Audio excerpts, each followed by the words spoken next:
All right. Why, hello there. Sorry for the last minute early stream, but I woke up late.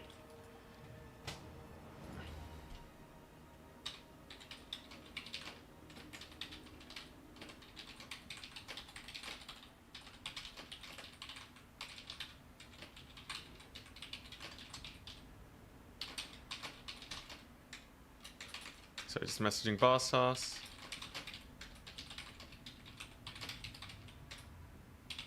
Alright.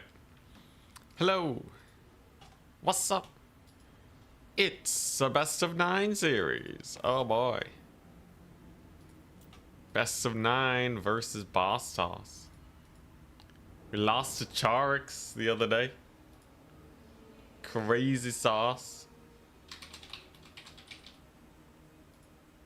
But can we redeem ourselves against the current top 9 player on the leaderboard? We'll see.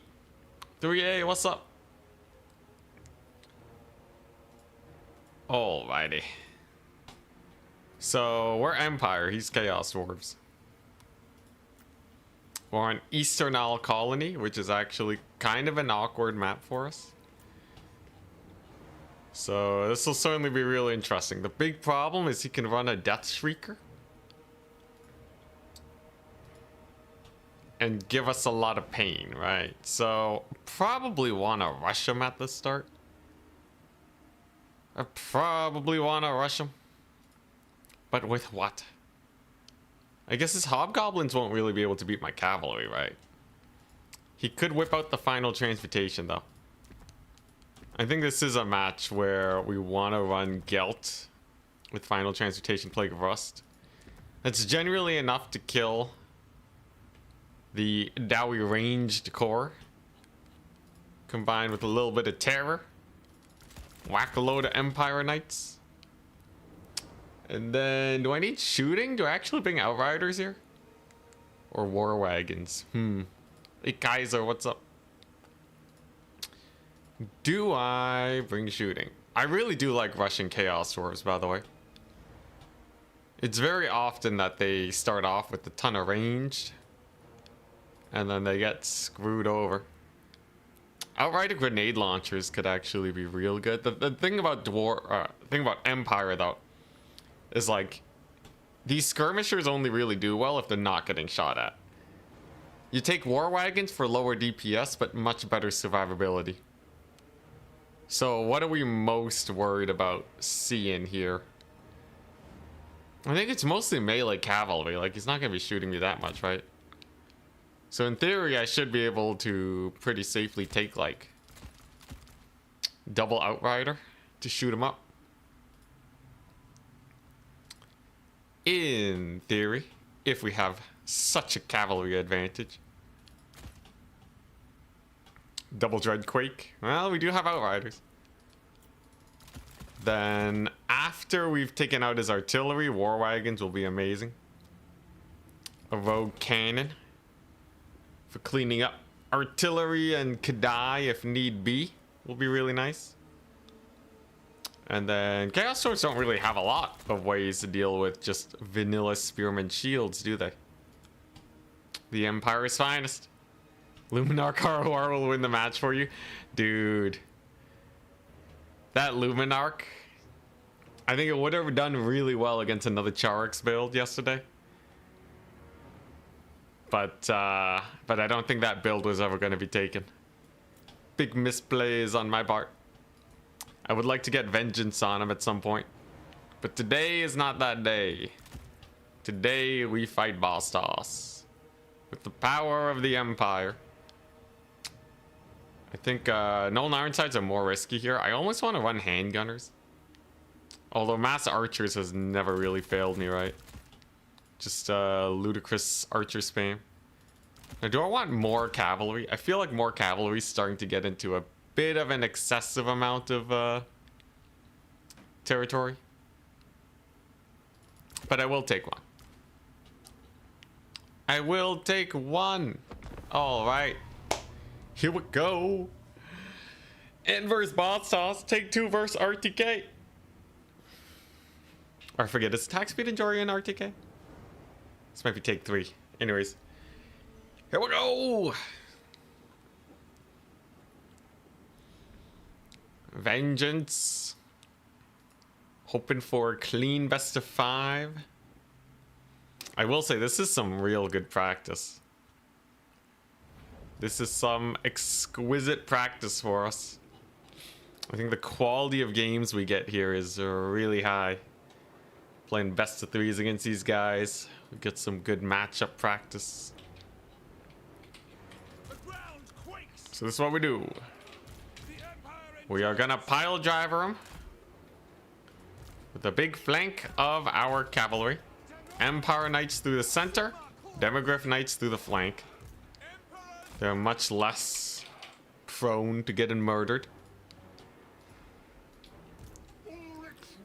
We got Final Transmutation, Plague of Rust. Gonna use the Outriders to shoot up his Cathay, or maybe his artillery pieces if he decides to defend them. Overall, a pretty scary rush build, I'd say. And Chaos Dwarfs are not always ready for it. And BossToss does like to play a lot of factions, by the by. It's also been a while since we really played him. So we'll see how spooky he is. Is he rusty? Is he still a menace? I guess we'll have to see. Charix felt like Charix is out microing me the whole time yesterday. He's a beast. But let's see. So we do have a death streak. We got some fire sorcery, burning head. We got Tzeentch on foot with the net. That's been very popular lately. Oh, so popular. Thankfully, net Tzeentch, I can kind of bully him. So I ain't too worried about that. Demogryph Knights are ticking to the trees, staying nice and safe. And it's not like he really has a lot of ways to defend against these guys here. So Outriders can start bullying Tzeentch. Big volley. Big volley on his face. A little bit of dodging though. Let's pull back just a smidge. We're going to get our... I'm going to get a cannon here. I think a cannon to just start plonking away at him.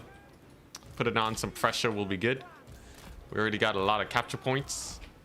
Funny thing is that the Death Streak can't really do much versus the Outriders. Outriders are kind of sick.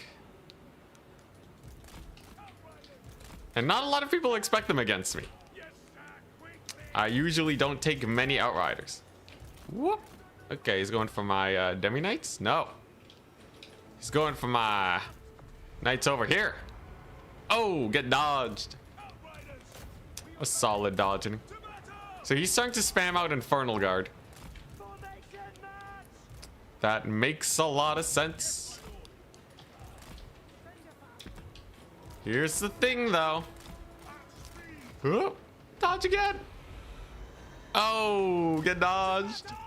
Dude, we're really dodging it up here. All right, here we go. So Fire Glaives, how do you deal with them? You give them some pain. You give them some sick Empire Knight surrounding shenanigans. You hit them up with the Plague of Rust. They should die very quickly. He gets the net off though. There's the Plague of Rust though. And that means that their defenses mean nothing. All going well. My Demogryph Knights should just annihilate them.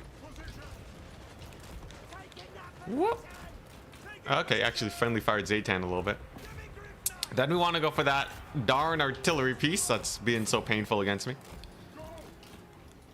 There's the Bull Centaurs. All right. So he brings in the Bull Centaurs.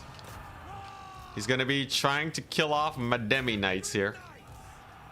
Is it worth it to sacrifice a whole Demogryph Knight, though, for that? It's a little sus, right? Just a little sus. Oh, what the? He has some cutthroats here. Okay, well, we got to deal with that. 1 second. Cutthroats kind of being a menace. I should be able to at least kill off his artillery piece. Oh crap, he's going for Gelt. He's also going for Gelt. All right. A little spooky, I must say. Gelt's gonna have to back up. He can get a pretty nasty final transmutation though. Ooh, the silence. Get out of there, Gelt. All right, we're fine. Then we drop a final transmutation. Goodbye, everything in that general direction. Cannon lives, which means he is now down to Hobgoblin Cutthroat. And the final transmutation does drop, dealing infinity damage to everything in the local area. Glorious. All right, Gelt can just back up now. His Hobgoblins did a lot of damage to the War Wagons, but they didn't rout, which is going to be really bad for him. Gelt also manages to survive too. Very nice. And yeah, it seems like the Chaos Dwarfs just can't really tussle against the Empire Rush. Empire's cavalry just a little bit too spicy. Lots of terror routes. We know Hobgoblins just don't really have the AP to chunk through our stuff here. I will say though, we should disengage at some point. I think overseeing my welcome is what lost me a couple matches before. We don't want to do that. So we're just gonna chill. We're gonna get our wagons. Let's bring them in. Continued kiting, and then I should be okay. With the loss of his artillery piece, he's pretty far behind. And then of course the constant hammering of these Outriders is just amazing, man. Dude, Outriders are hype. Outriders are very hype. Oh, hey, we got Charix in chat. Now we don't boo Charix. We beat him on the field of battle. In the future. Definitely not in the past. But in the future, we'll get him.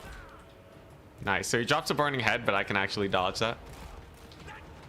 Very nice. If they don't unman the artillery piece there, their leadership shouldn't drop. That'll be quite good. Look at that. Hey, we got the dodge, and that means he doesn't kill any entities here. Sick. Then we just chase off his little caster with my war wagon. And then I think we just carry it out as a skirmish game, because without an artillery piece, the kiting here and the skirmishing is just going to be too painful. Like, look at that poor caster, man. He's getting outridered into oblivion. Even with the dodging, because it's gunpowder, you just can't really... You can't really escape, can you? Retarget the cannon on him. He might not notice, and that could get him killed. In the meantime, archers are just plonking away on the flank side. And I just got to make sure that he doesn't bring in a load of cavalry to counter these guys, and I should be fine. Tzeentch's net was unable to defend his artillery piece. And yeah, those Infernal Guard are still miles away. Now, does he notice that his wizard's getting targeted by cannons? He's keeping him on the move, which is telling me he might have noticed. If he hits spacebar, it's pretty clear what's being targeted. So, we'll see. Man, cannon living, though, is definitely good. Archers getting caught up, though, not so pretty. Dwarf warriors decided to jump him. Here come the wolf riders. I guess it's still a little bit of an interesting battle, ain't it? I definitely have a lot of range. I think we want another war wagon. The war wagons have served me very well. They're also pretty good against infantry. But he's definitely starting to regain ground, right? Just a wee bit. I could try to go for his caster. If he dies, it's pretty gnarly. So he's landing him. Lands his caster to keep him safe. Dwarf warriors, which is gonna shut down like so. I should just start spamming spears at this point. I think that'll do. If his caster ever decides to try and help in a fight, he's eating a final transmutation. So I'm not too worried about that. And if I keep spamming spears, I might be able to even overrun his Infernal Guard. That would be nice. Some reserve halberds there, ready to get some work done if need be. Tzeentch's asking for a final transmutation on his face too. I'd love to just chuck it down, but you know what? I think I will. It should get him low enough here where he can't really just YOLO around anymore, right? Oh, he even flies his caster in there? Oh, geez, that's painful. Massive final transmutation hit. Routes his caster. Brutality. Oh my gosh, brutality, alright. So that's pretty rough for him. Of course, I still have to stop myself from being triple capped. Tzeentch is still alive too, but he's really running out of stuff, right? With so many war wagons, I should be able to kill something like a train too. That's not particularly scary. It's just a train. I think his caster might actually rally. That'd be unfortunate. But anyways, yeah, it's just a train. If I surround it with cavalry and transmutation, Plague of Rust it should die. In theory. Let's yeah, just shoot it up. Maybe I send Gelt at it. I don't know. He's pulling back with his fire glaives. It makes a lot of sense. Time-wise, we don't have a lot of time either, right? You gotta remember, it is a triple cap situation. I can use Gelt. The oft unused Geltinator for the train. Okay, yeah, so he does finally take down my artillery piece. He's about to lose a left flank, though. And the right flank is not doing too much better either. With all my guns online and operational, we can use chariot wagons for the win. There you go. Empire Knights surrounding the train. That has 25 melee defense, which is relatively high. But without armor, I think it should go down fairly smoothly. I don't even have to shoot it, really. We can just leave our knights in melee against it, and it should die. He brings in some bull centaurs. All right. They definitely can't kill my spearmen. And with the double cap on its way, I think we're looking pretty comfy now. Gelt is just such a nice tool for Iron Demons. You just can't really go too wrong there. Whoop. Run from the Cathay Fireborn. Oh, there's a Cathay, not Bull Centaurs. Cathay will be better versus my spearmen, that's for sure. But we're about to triple cap. His train is completely bogged down. And I have more Empire Knights coming on in. Good distraction, Demi Knights. Happy we did not desummon them.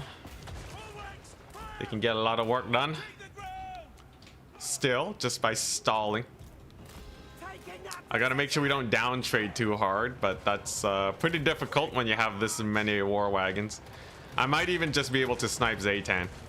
Like, I don't know how well he can dodge against point blank war wagon hits. We'll see. Takes a lot of damage. A little painful. Oh, dang, the train escaped. The train is loose. All right, here we go. With a lot of charge bonus, I should be able to get it killed. All right, so there we go. Let's just get this captured and then back up. There we go. Oh, it didn't get captured. What the crap? All right, new plan. Just charge the wolf riders. There you go. Just charge them up. It'll be fine. In the meantime, train is very slowly dying, but it will die nonetheless. As long as Gelt doesn't go down, I'm okay. So that is a triple cap now, which really puts a lot of time pressure on my opponent, right? We're gonna desummon everything that can't participate in this nearby fight. We're gonna finish off the train with our horde of Empire Knights. And then if I just constantly pressure the triple cap, I think we win. While spamming out cavalry, we should be good. Still a pretty scary game though, all things considered. I think it felt like we were pretty well in the lead for most of it. But definitely there were a lot of moments where it could have gone south. Do the wagons win in a charge against hobgoblins? Looks like the charge damage is kind of not too crazy, right? Yeah. All right. Well, we got some goblin laborers coming on in. Pretty spooky. He does have Cathay here. There's no way he's actually going to be able to secure the point though, right? Oh, I see. He does have dudes here. All right, so we gotta be real careful then. So I gotta make sure he doesn't capture this point. He's really going all in on it, right? I could go for this one over here though on the right, since he's kind of out of position for it. But I think I can defend the left point too. I think I can do both. Best of both worlds. Tzeentch's also fairly exposed. I think we can deal with him. Let's overcast Plague of Rust. Charge his Cathay. That'll just get him killed. Capture wagons are most definitely a thing. Charge over here with our spearmen. At this point, he's just down traded a little too hard, right? The down trading's just a little too rough. The power of the wagon kite. It was too powerful. It all kind of hinged on me killing that thingamabob, though. If I hadn't killed his death shriek, life would be totally different. So honestly, pretty sketchy game. Well played. But game number 1 goes to the Empire. Gelt will barely live. Thank goodness. Thank goodness, Gelt. Chad mode Gelt. Hobgoblins, ain't no way they're capturing this point. I got too much stuff here. He's triple capped. It's over. It's getting sus on points. Nah, we're fine. Sus for him, maybe. But yeah, we're in a triple cap. We're very comfy now. Very, very comfy. GG, well played. Whew, all right. Pretty spice, pretty spice. His death streak got 6 gold value. Dang, man, his death streak got 6. This guy got 3,200 though. But his death streak got 6. Now that's some supreme dodging. I didn't take a single hit from it. That's just a 1 melee attack that did 24 damage. Dang, son. Dang, that's good. I feel good about that one. A solid start. So that was... I played Empire versus Chaos Dwarfs. Gelt got the sick final transmutations.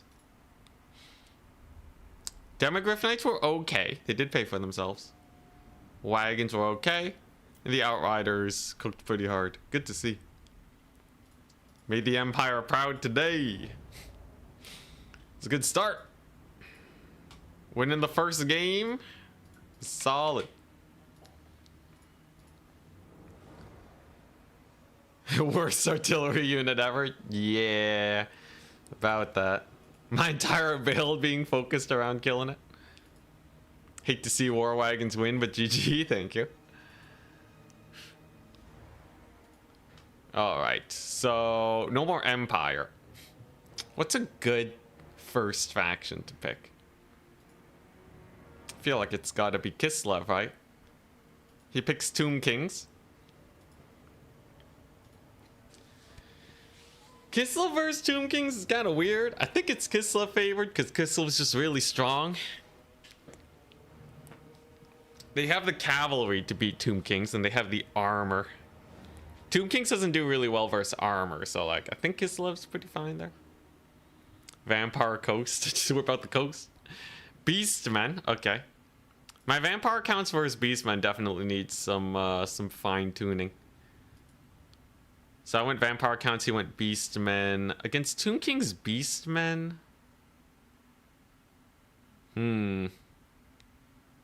This is a situation where I want to bring out the Grand Cathay. Tzeentch. Grand Cathay, Vampire Counts, Kislev. I haven't won with Grand Cathay in a...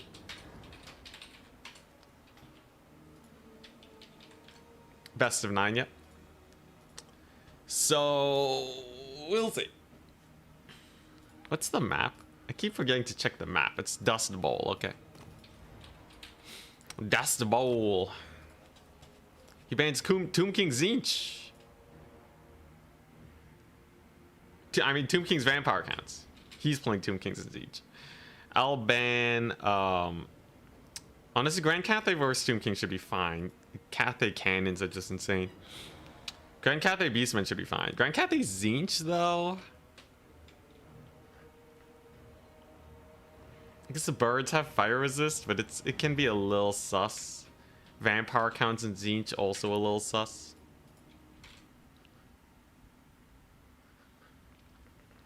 I'd love to try Grand Cathay against his Beastmen, though. I feel like that one could go really well.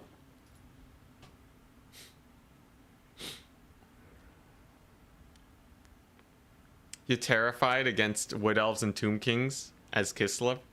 Really? I feel like... Okay, Tomb Kings I don't know as much about. I'm kind of speculating. But against Wood Elves, like... Your cavalry uptrades into all Wood Elf cavalry. What's there to fear, man? Dude. You do need the cavalry micro to pull it off. But like, literally, you just right-click their cavalry and you will uptrade. You right-click their archers, your cavalry's not going to rout. They're also just as fast. What are Wood Elves supposed to field? Eternal Guard? Eternal Guard? Bro. You're telling me right now that this unit with 33 speed is somehow catching your cavalry with 75 speed. You're looking at a double speed difference. Okay, yeah, maybe he's defending his range units with Eternal Guard, right? But like, what are the range units gonna do? What are they gonna do against like mass Karsar spears, right? Because if he has to spend 1,000 gold to have a spear and an archer unit defended by your cavalry, that means you can field twice as many Karsar spears. Not to mention they have no HP, so if you charge them from the rear, they just die. It does mean you have to micro your cavalry really well, but I'm sorry, man. I'm sorry if this is just becoming me saying skill issue, but I think you really got to get that cav micro, man.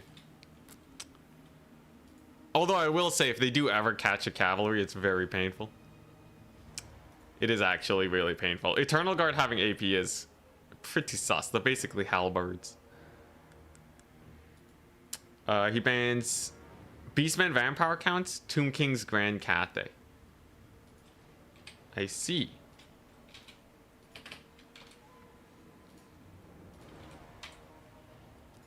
Tomb King's Grand Cathay makes sense. Beastman Vampire Counts makes sense. Let's see here. Kislev Tomb Kings is sus. Grand Cathay Beastmen is sus. But what, am I just gonna play Kislev Beastmen, Kislev Tzeentch, Kislev Tomb Kings? I guess so. I guess that's not the worst, right? Just Kislev Beastmen or Kislev Tzeentch. I would like to play the Grand Cathay matchups, but I've learned from my matches against Charix, I should just try to get the most winny matchups ever. He wants to play Tzeentch Kislev. Alright.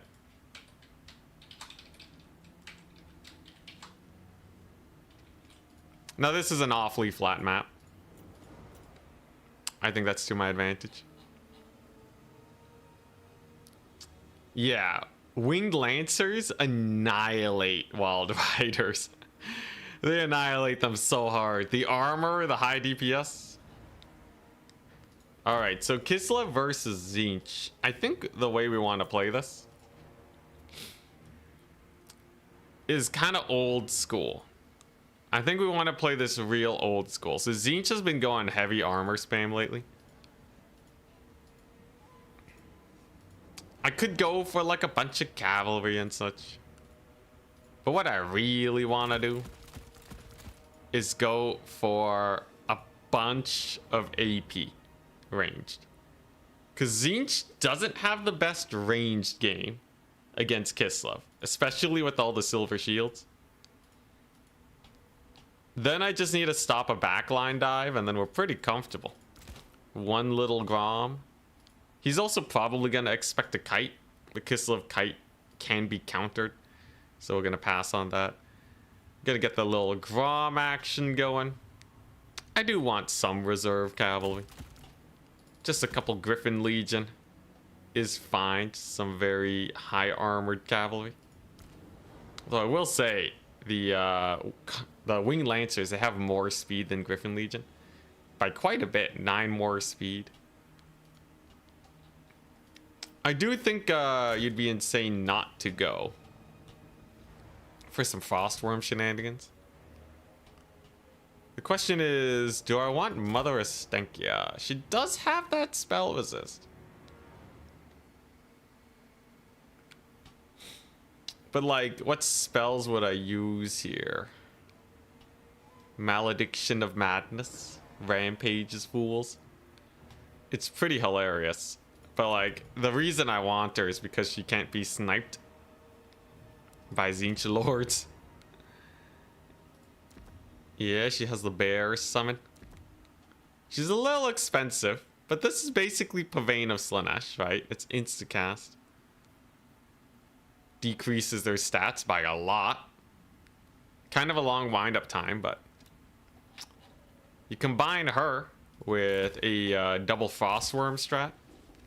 Now your Frostworms can't get sniped. You can win the single entity fights, but I do think I want more Daka. So one ambusher to surprise them. And then a bunch of ranged. So you just have a solid ranged core, a net, good single entities, and then some heavy armor, which is basically everything we could want. Yeah, some ambushers. Dude, the ambushers are hype. They have actually pretty decent AP values. They're a crossbow unit, not an archer unit. We round out the build with 2 more units of cavalry. I think this is basically everything you could want against Tzeentch, except, forgot my Patriarch. Always take that there, Patriarch. He's just too good to pass up. A healing battery. A dude that can heal and restore vigor for 950 is insane. I am now cursed with the extra monies though. Anyone know if these guys are cool? They have a slowing effect on the bullets. And they're shotgun infantry, blunderbuss. Is that useful? Not really, right? I think the range loss is a little too painful. Anything else I'd want? Frontline's fine. Armor spam, I think, dies to the Frostworms. Honestly, I can live with 400 gold left over. I know it's painful, but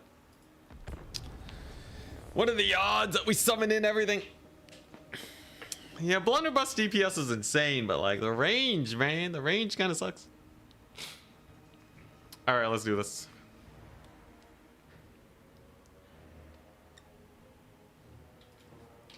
Good luck, have fun. Tzeentch versus Kislev feels like a good matchup.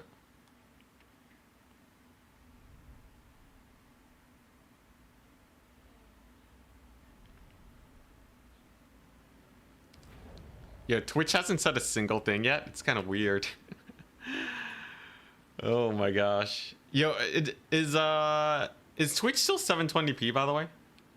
We're still streaming at 1080 today. Twitch, speak to me. All right, here we go. This will be fun. This will be a fun one. YouTube supremacy. All right, so ambushers here. I don't want it to be so obvious that I'm running ambushers, so we're gonna put him in the back. Real Tien saying Twitch stinky. It's still 720p? Okay, here. I'm gonna try something. Okay. I'm gonna do this, and then you can let me know if it changes back.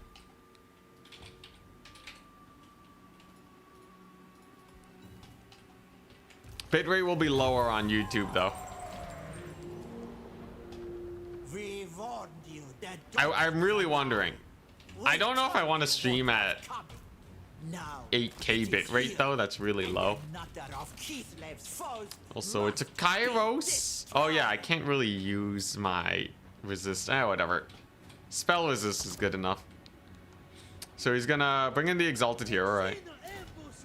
What we want to do is we just want to net him up, beat him up. If he blue fires me, it should tickle. Blue fire should do realistically nothing. He has an Exalted Flamer of Tzeentch. Okay. Okay, blue fire does do damage. Does almost a quarter HP damage. Jeez. Okay, I think I do kind of have to bring the Patriarch then. Yeah, I didn't bring a cheap spell for Fate of Interlopers. That's totally my bad. But Patriarch means that most of his thing will be wasted. So, Exalted Flamer is here. We want to advance on him rapidly. And then what we want to do is we want to rampage Kairos. We want to rampage this fool. Show him who's boss. He gets out of range though. Good Kairos play. Lots of kiting. But I think I can rush him down. 8 units is not many units. And if I can just pull off a rampage, we're fine. Let's use the big bear. Get the big bear out there. Use the frost worm to body block. He continues to kite. Big bear whiffs. Very annoying. Mother Stankia taking a lot of damage. He's pulling back. He's gonna be in range of some Daka soon though. There's a heal. How very nice. Okay, and then we're gonna rampage this fool. And once he's rampage, he's a dead man. There we go. Alright, everybody. Shoot him up. Yeah, he's still rampage for a little while. Oh my goodness. Nobody expected the Slaanesh rampage on Kislev. You thought you could kite Kislev? Oh my god, get pavaned, man. Get pavaned hard. Oh, and the net. Holy crap, that's insane. Kislev actually OP. Kislev OP confirmed. Mother Stankia. If she doesn't move, there's a chance this bombardment misses. Dang it. She's a tanky lady, though. Mother Stankia is definitely very tanky. Those are Centaurs, which we can just turn and fire on. They're not the biggest deal ever. We're braced. We're DPSing them. They're taking lots of damage. And just gotta kill his little exalted dude over here. That should be fairly simple. Of course, we have many a gun at our disposal. His Centaurs are already half HP. Oh my goodness. The brutality, man. The absolute brutality that's going on. Oh my gosh, Mother Stankia even gets the dodge there. There's another rampage. Dude, Malediction Madness has given me old Pavane vibes. It is actually giving me old Pavane vibes here. Mostly because his army just wasn't really ready for it. But it is messing him up real bad. Ooh, if I can get a bear hit here too. Oh my goodness, please. Please, the Mega Bear. There it goes. Boom. Oh my gosh, the deeps. The massive deeps. Mother Stankia's too fast. She dodges them. His Centaurs get in, but it's not enough. Actually, maybe it is enough. We'll see. I'm gonna need more Griffin Legion. Do I have a net? I do have a net. So I can net these guys down. And then charge them with the Griffin Legion. That should just get them killed. Dude, Mother Stenkia is just invincible. She's just straight up invincible. Look at her. Look at her just spooning around. Oh my gosh. What's her speed? 70 speed. Gets a net on my cavalry, which is painful, but... Does anything matter to me? No. No, not at all. We are made of guns and murderous prowess. Nothing here should be able to defeat me. There go his Furies, taking a massive amount of damage. Then we loop in our cavalry. Can Mother Stenkia dodge this? I swear, if she can dodge this with her speed. Dodge it! Ah, she doesn't get the dodge. Well, it's fine. You can't have everything in this world. Yo, oh my gosh, GG. Game 400 looking pretty good. Dude, that was brutal. That was absolutely brutal. Can you imagine the Mother Stenkia victory? Crazy. Yo, his flamer got melted. Dude, that rampage just deletes kite builds. You just can't kite it. You're just constantly losing elite units. That's terrifying, bro. And Mother Stenkia can't be sniped. She has healing. She has plus 20% missile resist.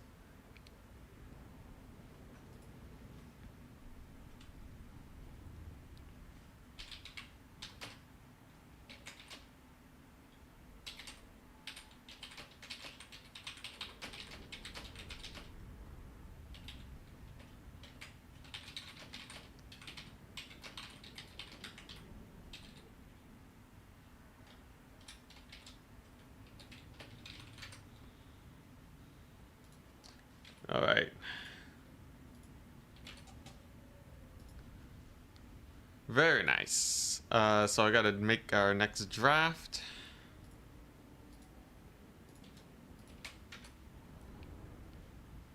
All right. Looking good. Kairos was actually getting a lot of DPS though. Kind of terrifying. But yeah, just mass guns against Tzeentch. Basically forced to rush. To no more Tzeentch for him. We got our Kislev game out of the way, which was a victory. What's a good solid first pick faction though, if not that?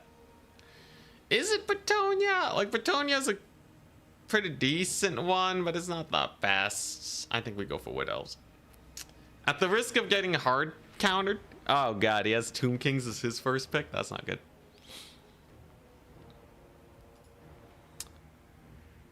Okay, so it's Wood Elves, Tomb Kings. I think we might be slightly down on this. I need some factions that are just super safe starters. Petition to give Dowie their own Pavane. Bro, that'd be hilarious. Give it to a Slayer hero. Twitch is still 720p. Not sure if you're expecting anything different. Dang it.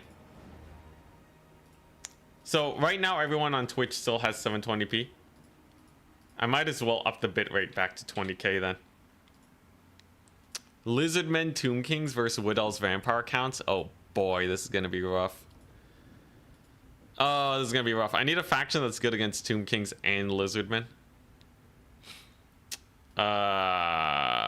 Actually, okay, this is where Grand Cathay shines. Grand Cathay Vampire counts Wood Elves versus Tomb Kings, Lizardmen, and Khorne. It's our third match, so I'm first. Ban. Everyone knows Grand Cathay versus Khorne is a terrible matchup, right? So what if I don't ban it?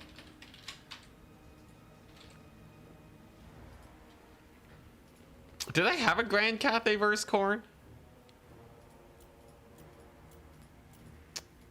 How does the new and improved Grand Cathay do against Khorne? The balloon build is actually like kind of hype against Khorne, isn't it? He bans Khorne Wood Elves, which makes a lot of sense. What's the map? Celestial Lake. Okay.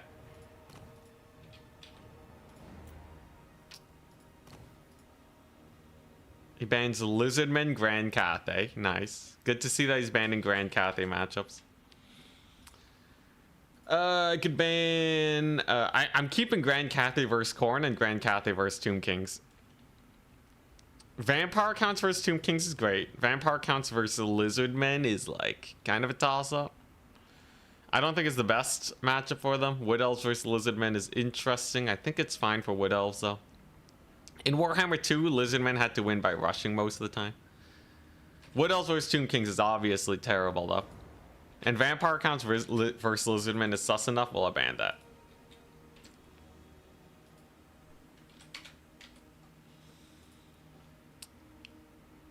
Why do you take Mama Stanky healing? It's like 0.4%. I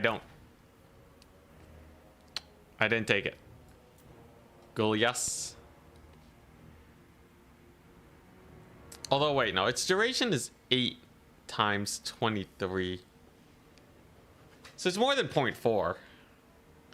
0.08 times 24 is... Yeah, it heals 2%. It's still not a lot, but... Yeah, it is a pretty nice vigor boost though. So you're restoring 24% of your vigor. But yeah, it's not worth. Oh, you'd always rather have the Patriarch heal and the vigor boost, because this is 100% and this is way more healing.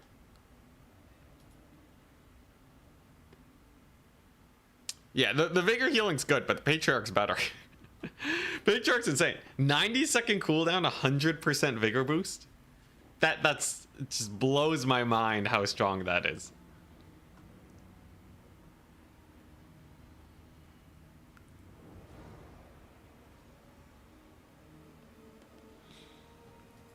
Okay, so what's he gonna ban?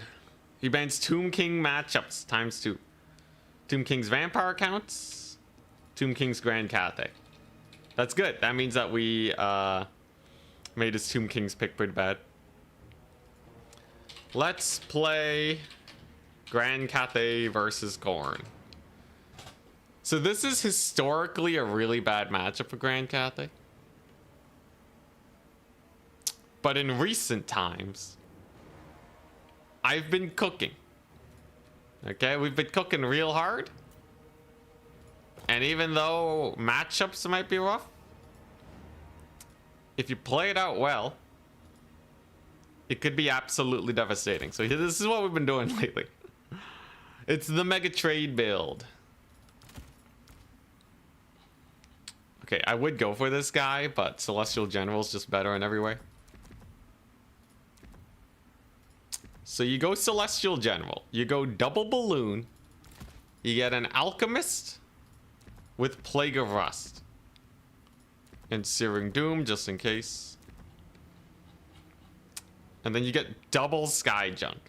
Double Sky Junk is absolute brutality. You get the one Moonbird,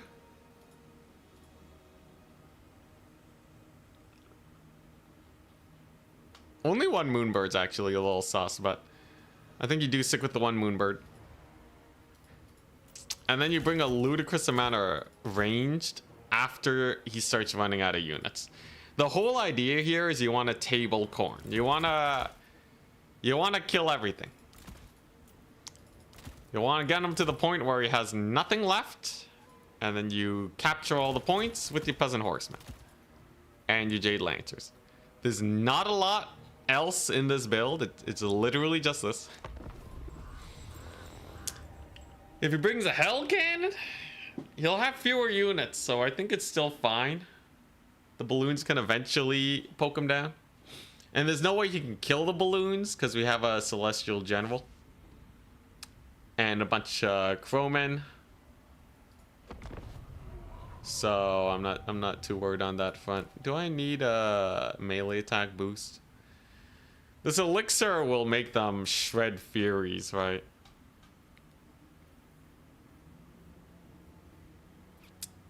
I don't have a lot of harmony on them. With the general I should be fine. Alright. Celestial crossbows over crane gunners. Yeah, this map isn't the best. If it was a wider open flat map, I might. Do you really play verse MC? What's MC? I'm thinking main character, but I don't think that's what you're saying.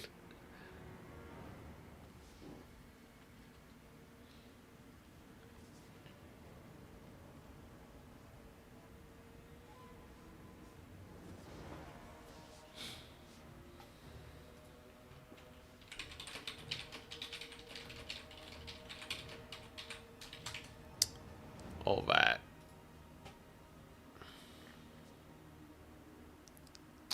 Also, if he has horsemen, they'll die to the balloons. Everything here should die. Everything on Khorne's roster should die to the balloon action. Celestial crossbows will be interesting, though.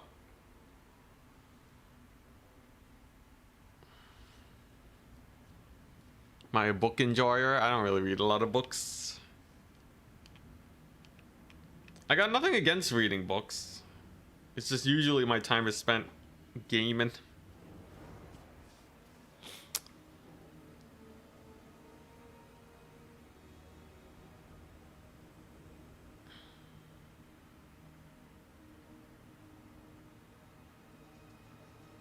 BossToss, it's one of the nicknames of a Korean Grandmaster Legend StarCraft 1 and StarCraft 2 player. I don't think so. I think his name's just also BossToss.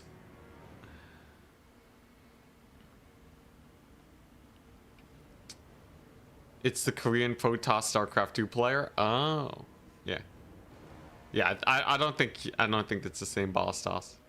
I'm pretty sure this BossToss is Canadian.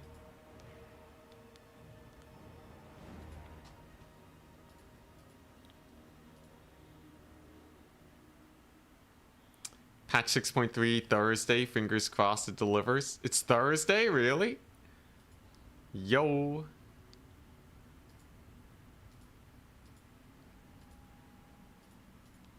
Yo, this patch took so long to come out, man.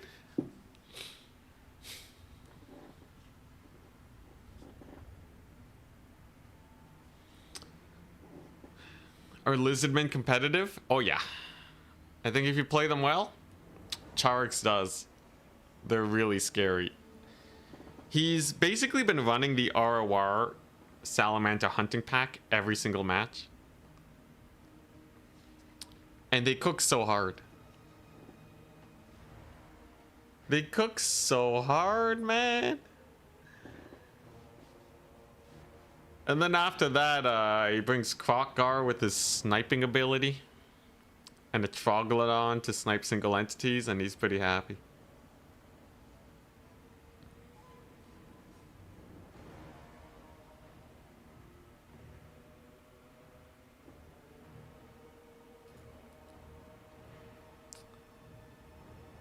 All that.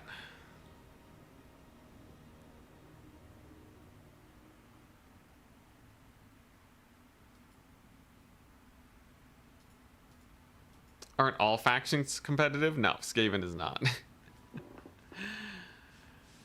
Skaven is only kind of there as a counter pick, but that's about it.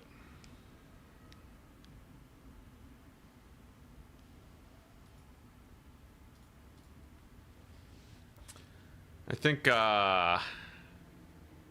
it depends on what you mean by competitive too. If we're talking like at the highest level, like in the Turin Grand Finals, many factions will not see play. Don't tell that to Human Boy. He plays Land Battle though, which I think is better for Skaven.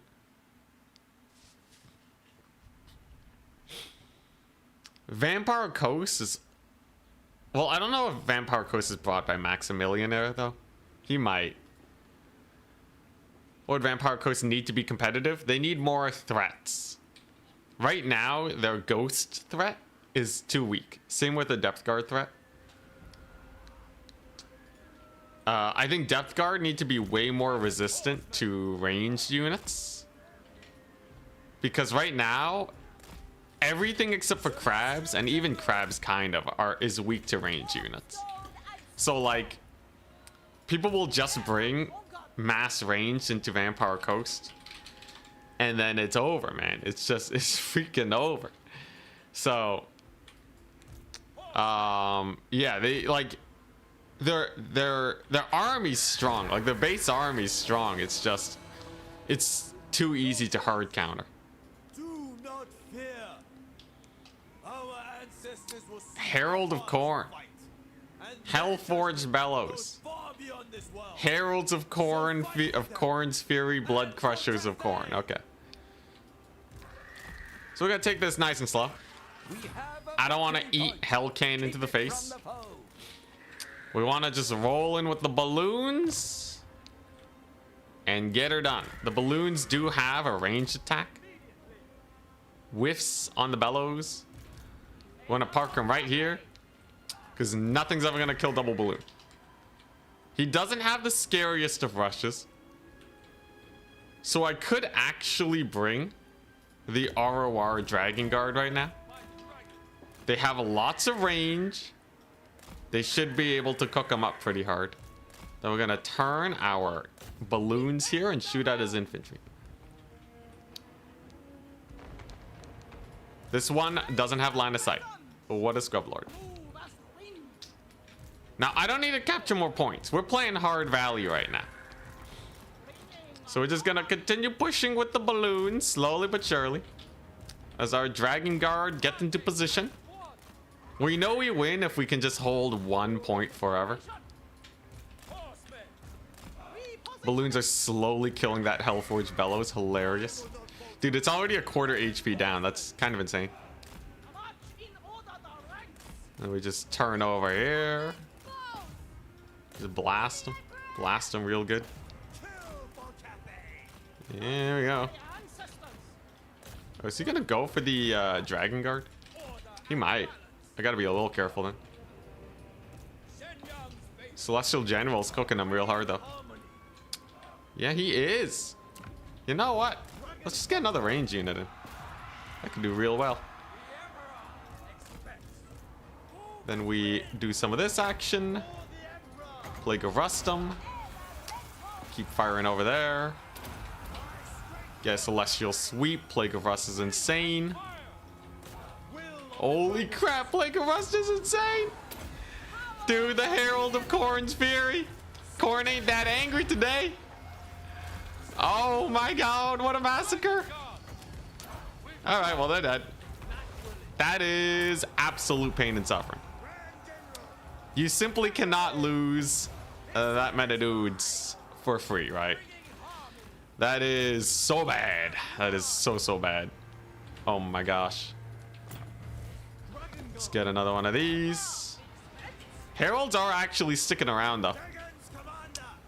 Lord might even be in a little bit of trouble. I do still think they will die eventually, but I will have to be careful with my Lord. Birds are going down. All right. Looks like we still have a bit of a fight going on here. At least the Heralds are dead. And I got another one of these. Should be able to kill this thing. Disrupt his Lord over here. Moonbird does have a Vortex at the ready. We're just going to chuck that out right on top of these Khorne Gores. Bada bing, bada boom. They're dead. And then if we just use our ranged here to pummel them, life should be fairly difficult. Though losing the crossbows is certainly very painful. That's a nasty rear charge though. Very nasty indeed. Whoop. Okay. Gotta be a little careful. Actually, Moonbird can maybe fight this guy. Nah. How are the balloons doing? Balloons are doing okay. I can actually get another one of these guys, and then I'll summon some birds in a second here to deal with the Furies. Though the balloons actually kill Furies really hard because they have their piercing shots, right? Furies are actually so bad versus these balloons. It's hilarious. They have a ludicrous amount of armor. Okay, gotta back up though. Jesus, Furies suck against the balloons. The Furies suck so bad against them. Alright, that's pretty good Celestial Sweep. Oh my god, that's just minus 650. Just straight up minus 650. Okay. If I can kill off these Blood Crusher dudes, we'll be fine. Lord does manage to escape here. He's on his way to getting army wiped. This cannon surviving, though, is a big pain. It has lived for far too long in today's day and age. We should be able to finally finish it off. There we go. All right. Nice. And his blood beasts are going down. I still have 2 crossbows alive. Value trading's pretty good overall. But it ain't over just yet. Ain't over till it's over. So let's bring the bird. Get a vortex going. And then use our range to hopefully just mop up the rest of his army. With some of these Jade Lancers, I should have enough here. Of course, these balloons are just indestructible. Jeez, what a debate, though. You just leave them there and you just ask your opponent to send Furies on them. But yeah, they got crane gunners on them. It's just you're not gonna kill them. You ain't gonna kill them. I got Harmony over here, so we chilling. Fury Massacre going on.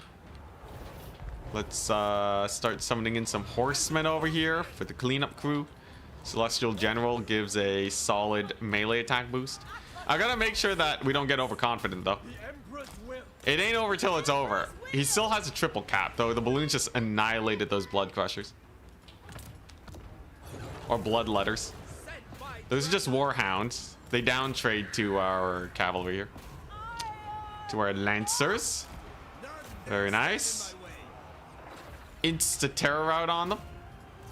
He's really pulling out all the stops to get the crossbows dead.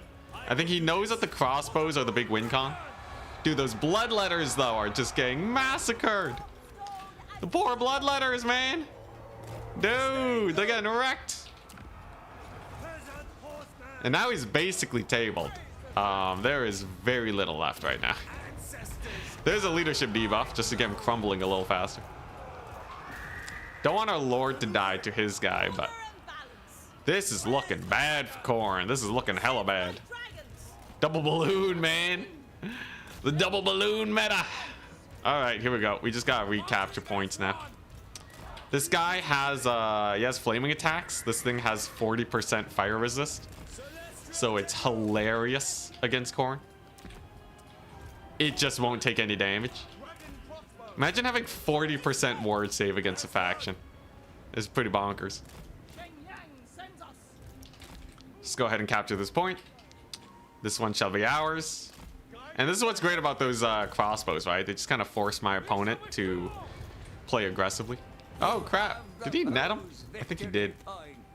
Okay, he might actually kill the bird. No, bird's fine, actually. Minotaur great weapons are grouping up only to eat a face full of balloon fire here. Ouch, man, dude. Those balloons are cooking him alive. Big crossbow volley. Very nice. That's a second capture point secured. Dude, these things are a menace. Sky junks? I can't believe it. The sky junk meta is upon us. Crossbows can keep on pushing up.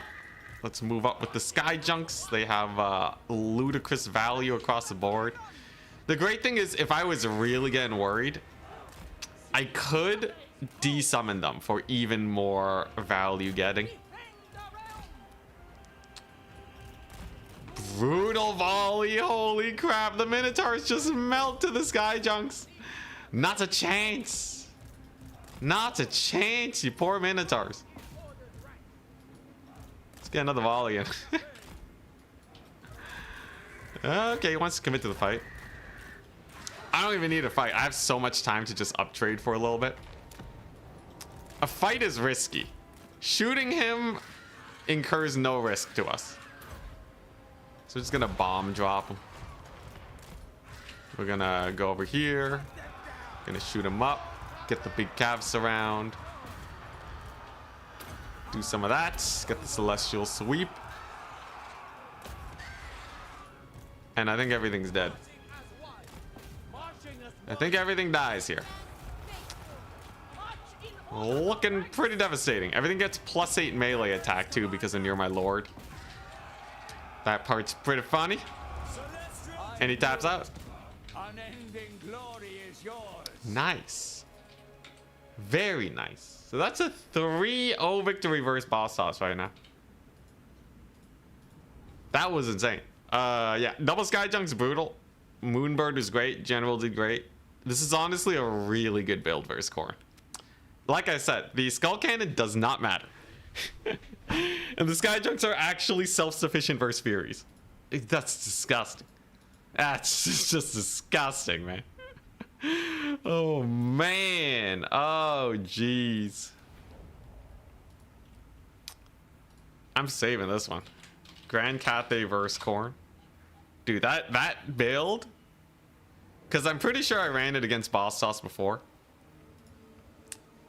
That build is definitely one to keep in mind for future tournaments. Yeah! Karavthir. I'm like, don't call him Charix. Don't call him Charix. Alright. Yeah, yo, Grand Cathay. Grand Cathay stepping up to the plate. Unfortunately, I can't pick them anymore. I can't pick Dwarves, though. He likes going Tomb Kings first. Who else is good versus Tomb Kings? I'm like running out of factions that are good versus Tomb Kings. It's kind of awkward. What's good versus Tomb Kings, bro? Okay, now I go Khorne. Because he's going to go Tomb Kings again. Yeah. Easy. Khorne versus Tomb Kings is great. Vampire counts versus Tomb Kings is great. He goes Norska, not a problem. We can start throwing in the Slaanesh. Get the 5-0 versus BossToss. Yo, if we 5-0 BossToss, it really shows how scary Charix is as a player. Anyways, I want to get Dowie as a counter pick, but let's get Slaanesh first and foremost. What's the map? Bleak Spire Labor Camp. Thank goodness I didn't go Dwarves. This is a terrible map for range factions. Kislev is his last faction. Slaanesh is not the best versus Kislev.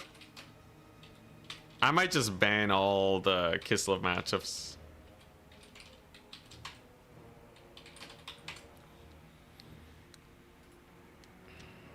Yo, we crushing it today, though. 3-0 versus BossToss. BossToss was the #1 player a couple seasons back. Slaanesh is boring. I got a title to uphold. I gotta give my opponent the best we can. It's the greatest respect I can. He bans Kislev Vampire counts. Thank goodness. Actually, that is a good matchup for Vampire counts. I just don't play it very often. What else? I think I will ban Slaanesh Kislev. Do I need to ban Slaanesh Kislev? Like, probably. But then I get rid of his Kislev. I need some faction versus Kislev, right? I can't just fear Kislev for the rest of my life. Khorne versus Kislev is maybe okay too. The thing is, like, in the hands of a good player, as we saw with Charix, Kislev can be insane. I think Vampire counts versus Norska I'll get rid of. Norska versus Khorne is probably good for me.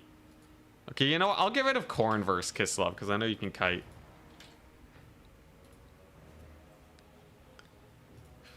What happened to the Skull Cannon? It just got shot by balloons the whole time. And then dived in on with my Lord.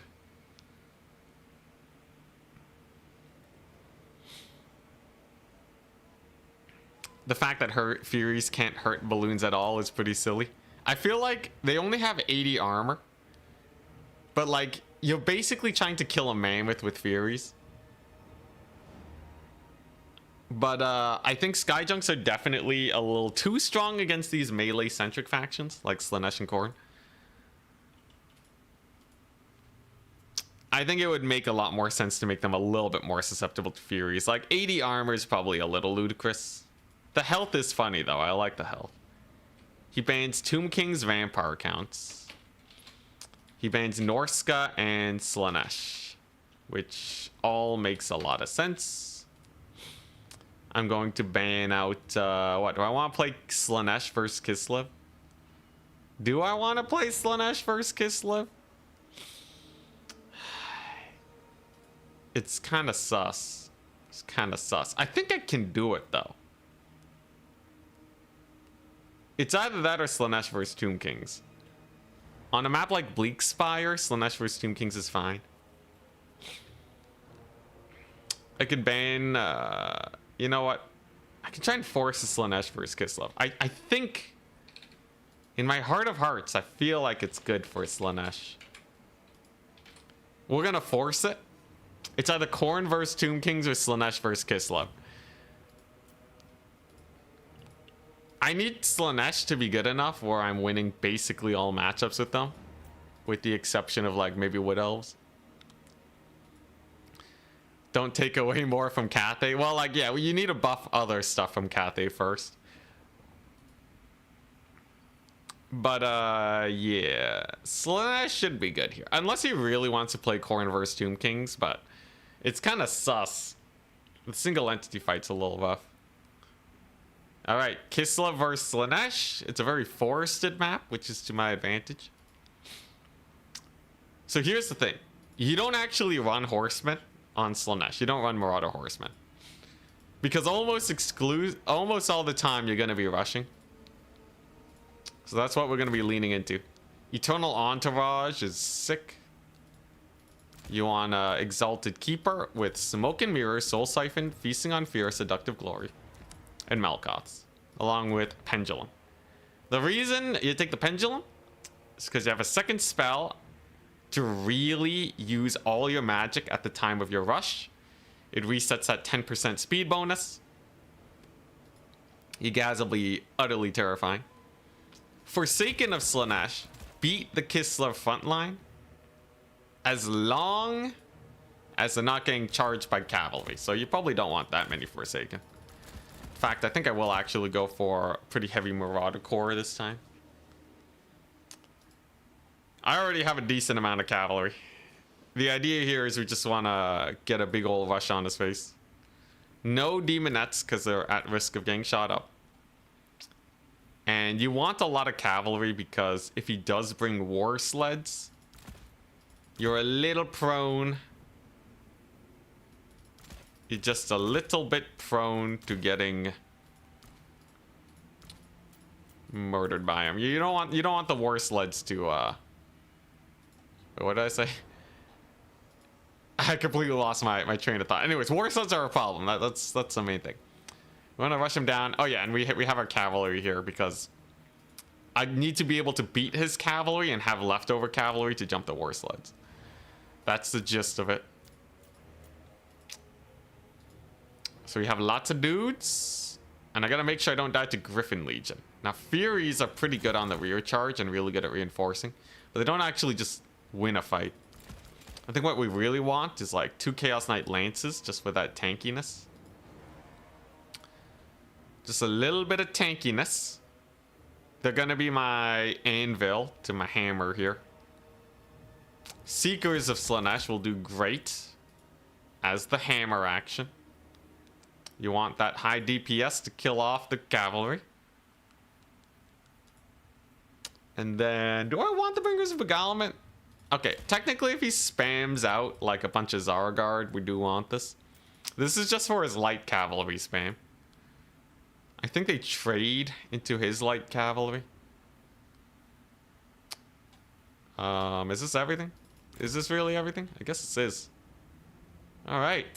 It's mostly execution. We just gotta make sure we get a sick charge and then we're fine. When do you like to take Azazel? Almost never nowadays. A lot of people will try to Lord snipe Slaanesh. And that's really bad for Azazel. He's a very fast mobile terror piece, but does he really do anything more than the Keeper of Secrets? Not really, right? Slaanesh has a 60% win rate in this matchup. Oh, that's perfect then. I guess the AP cavalry is just a little spooky. So here's the idea, right? I don't think he can contest the high ground unless he brings skirmishers. I'm gonna go full low ground, envelop, summon in some stuff here, and we should be fine. We're very fast, so he shouldn't be able to shoot me. Like I said, no Marauder Horsemen. Frostworms should die to my Exalted Keeper with a little bit of cavalry support. These guys are a little weird, by the way. Okay, yeah, so they have a buff to my Lord or Hero. They can buff them by 14 melee attack, 20% damage. And units that are wavering or lower build up their melee attack boost. It's not the best versus Kislev because they're kind of a pseudo unbreakable faction. But this should be interesting. Thing is, they will eventually break. Frostworm, Ice Witch, Death Frost. So that tells me I should keep my Lord safe. I don't want to get early Death Frosted here. We just want to skedaddle in. Okay, nice. He actually summons in Skirmishers, which doesn't do him any favors because I think we can just rush him down. Pretty sure we can just rush him down. He has a lot of infantry, which should be a good time for my devoted marauder, so we're just gonna send one in right away. And then I'm just going to get this party started early, man. His Frostworms are maybe a little out of position, but like I don't want to give him time to skirmish me or use Death Frost and all that. I want to get this party started ASAP. So we're just going for it. He might not even be expecting such an aggressive rush, but we're just going in. We ain't got no brakes on this army. Okay, he does get a little bit of damage on the Eternal Entourage, just a little bit. Here we go. He's gonna go for my Lord. We run away. A lot. Just keep running. Just keep on running. We're gonna summon in some Furies over here. The Forsaken are in. And we've done a good job just kind of distracting his lords and heroes here for this grand push. So he does have the ambushers. I think he was looking for a net on my Lord. That would have been really good, actually. But thankfully for us, we kind of got in there. The ambushers should not be able to do too much. Lord is taking some heat. But here's the thing. He just lost a lot of his cavalry. Most of his range units are completely shut down right now. And I'm about to massively pendulum his face. And that pendulum's gonna be brutal. Oh, man, that's real bad for him. So unless he can start farming value on his heroes, it's gonna be bad. But he basically only has his heroes left.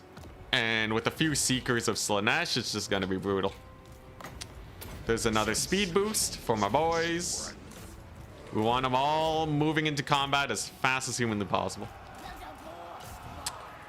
So here he goes, trying to get the mosh pit going. I could probably just double back and get in there. And just murder him, right? Because I have a lot of single entities nearby, and a lot of these guys are on the verge of routing. So if I bring in, and he just used his net. Okay, yeah, that's actually perfect. So I want to fight his hero squad here now. Because I believe we can just get him killed. So there's the rampage to start off. That's going to make it harder for him to target my Lord down, hopefully.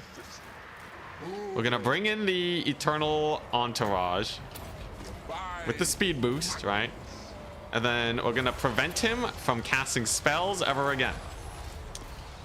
Using our army abilities that have been farmed up over the course of the battle. She is now silenced. Eternal Entourage are in. And I just gotta make sure my Lord doesn't get murdered here. So getting that little speed boost and vigor buff will make sure that their melee attack is ready to go. He's gonna get a Death Frost on him. But his Lord is about to go down. Let's get a cycle charge on him to just rout him off, maybe. There's a lot of units that are on the verge of wavering. Yeah, Lord's getting a little low though. I don't actually know if I like this fight. How's the build up on their ability? Almost maxed out, so they're actually doing really well there. I think my Lord will barely live if we just run away from them now. As long as he doesn't get a Death Frost or something. Oh, his Lord's so low though. If I can actually just land a hit here, they're dead. This is a little risky. This is a little risky, right? But I don't want him to overcast Death Frost on me. This guy does heal when units are routing nearby. His Lord takes a pretty massive hit. And just like that, his Lord should be routing for the hills, and mine barely survives. All right, nice. A little bit sketchy, just a little bit sketchy. I think, you know. Oh, jeez. All right, never mind, they're dead. Whatever, bro, whatever. I killed his frost worms, all right? That's all that matters. He's also triple capped. Like, it's still over. Maybe I was a little bit crazy with my Lord, but we're playing Slaanesh. Let a man have a little bit of excess. The greed, come on, they should heal, man. They were gonna heal. I think they took a volley of archer fire though. Anyways, his Lord's also dead. So we're both Lordless.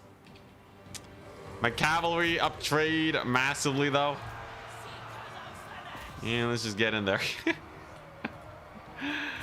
Oh man, he's stuck summoning in dervishes. That's a good sign.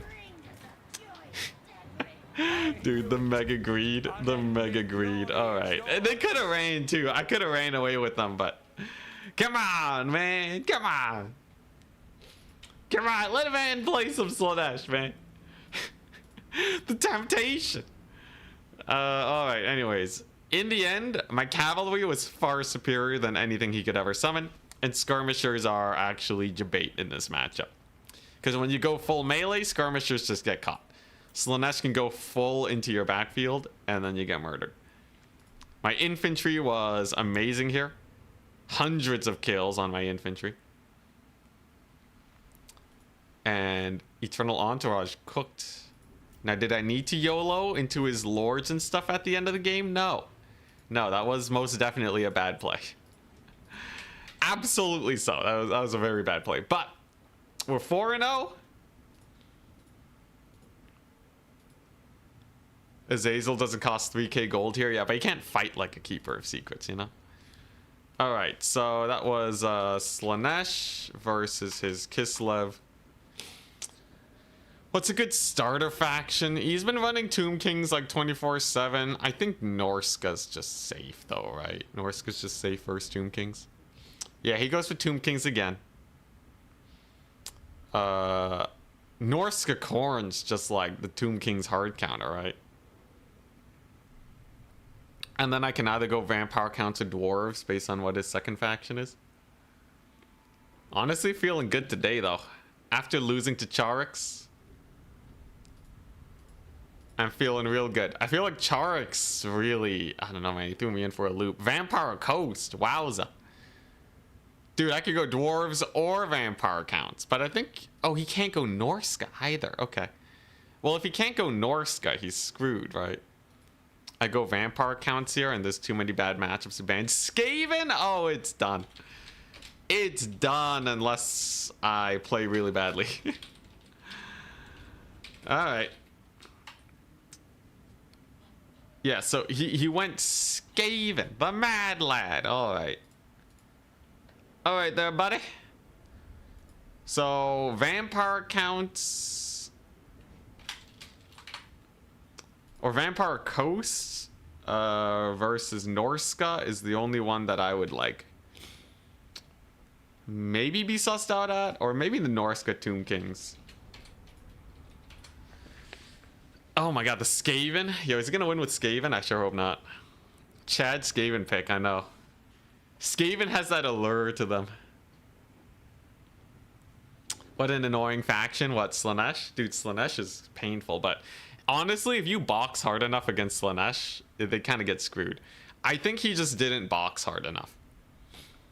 Don't be tempted to try and kite Slaanesh. Don't bring the skirmishers. You want strong infantry frontline with like 2 range units in the middle. I think he could have won if he spams Zargard, but 2 spear Kossar range units in the backfield, and then just take a little bit of cavalry to countercharge. Like, it would be very hard to break into a box. And then bring like the Wind Blast spell to kill my Exalted Demonettes. Like, I'm telling you, I've been saying it since forever. This is how you beat Slaanesh. This is how I beat Slaanesh 24/7. There's a reason why I have like a really high win rate playing against Slaanesh. They're my favorite faction. I main them. Khorne versus Tomb Kings, Khorne versus Coast, Khorne versus Skaven. I think Khorne versus Skaven is sus enough where let's just ban that. Counts versus Coast is super Counts favored. Khorne versus Coast should be Khorne favored. I'll ban Norska versus Coast. Dowie? No Dowie. Yeah, I want to get a win with Dowie at some point. They're a faction I got to practice with. Skaven are very vulnerable to cheese strats. Actually, you know, weirdly enough, cheese is not that good versus Skaven. Usually you just play like a normal kite style, unless you think kite is cheese. But you don't even go like max single entity versus Skaven. They play very straight up, and people play very straight up against them. But they have a lot of, like, you know, they have the air net versus sky cheese. They have a lot of single entity blob busters.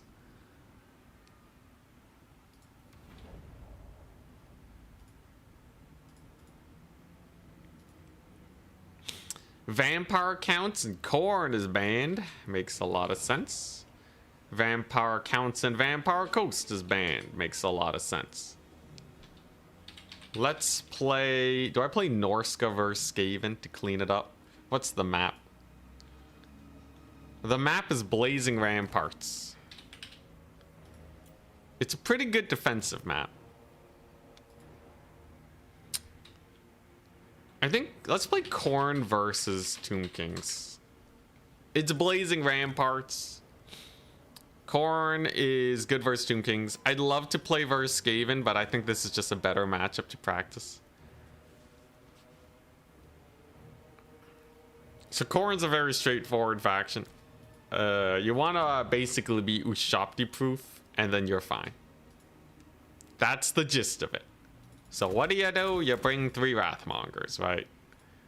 You bring in these just spam elite infantry. And then you just want a big boy that can kill chariots. Or a big lady. It's actually, you know what? Valkyria's not bad here. She has Spear of Sleipnir. Now, I do have to be wary of, like, you know, the Cetra. So does Khorne have something that... Does Khorne have an anti, like, Cetra or chariot thingamajig? I guess Flesh Hounds are good enough. Now, this matchup might actually be a little annoying. I'm looking at my tools here, and like a lot of the stuff here kind of dies too. His stuff. This is what I think we do though, right? In case he has single entities, we have an exalted hero of Khorne. He'll be great. We got the chonkiest boys ever here. Yeah, I don't want... the thing is, you need single entity killing power that doesn't die to Ushabti. So either your own single entities, things that are really fast, low model units, but like bringing Minotaurs is asking to get Ushabti to death, and we're not about that life. We do not want to get Ushabti'd. I just want a chunky front line. I actually do want a lot of Marauder Berserkers. So whack load of Marauder Berserkers because they can clear out his infantry really quickly. We shadow his single entities with my own. What's not to love? Unit of Furies. I don't know if they do anything. Ooh, yeah, there we go. 2 Exalteds, Bloodwake Berserker.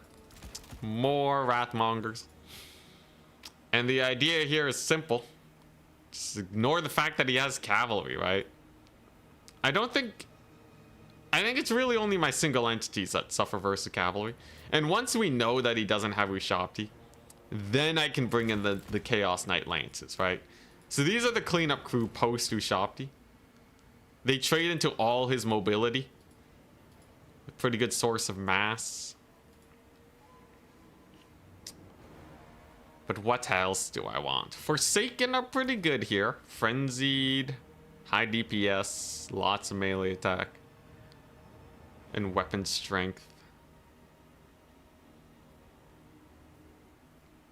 I gotta make sure I don't just die to his big kitties though, right? Like if he goes super hard on single entities.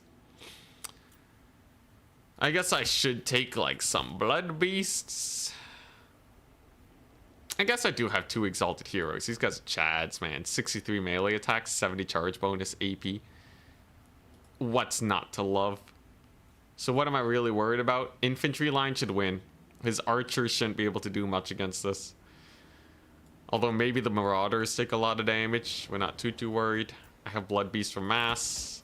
I have Lances for the late game. Should be able to kill any and all single entities. Let's see if we can 5-0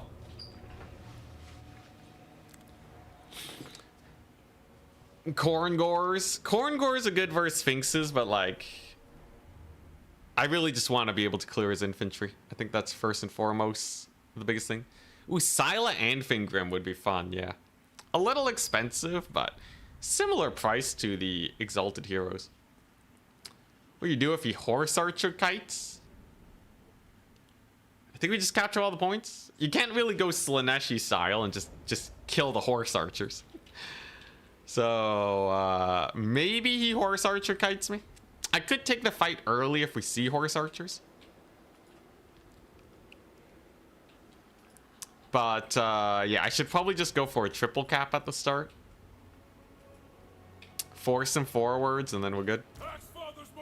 I'm not gonna lie, I did not consider Horse Archer kite. A mild miscalculation on my part. Regardless, here we go. Got Valkia, we got a dude.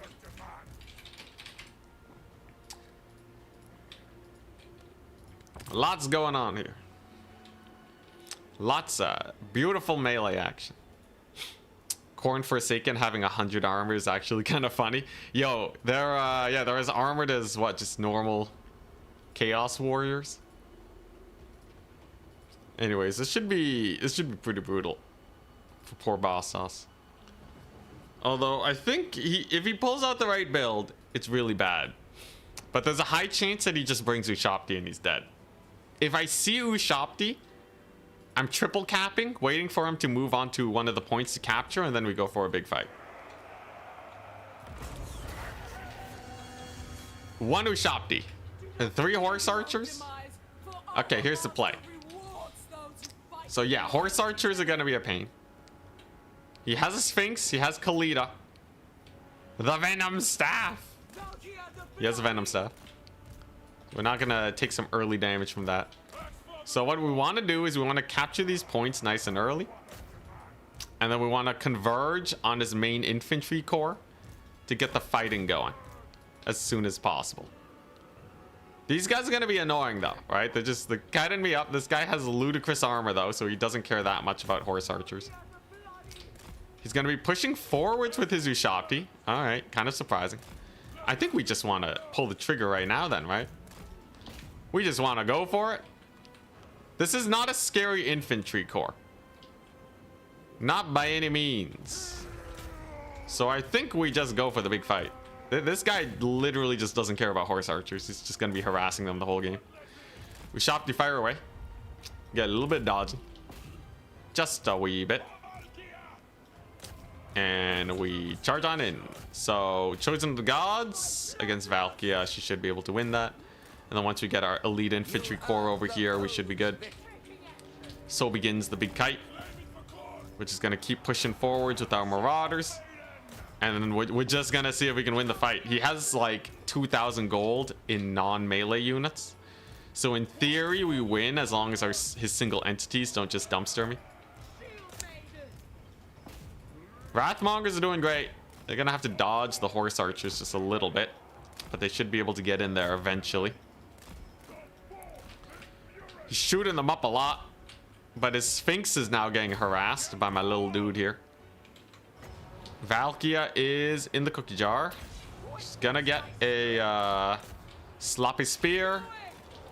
She does get bullied by Khalida though. Khalida is actually a not bad fighter.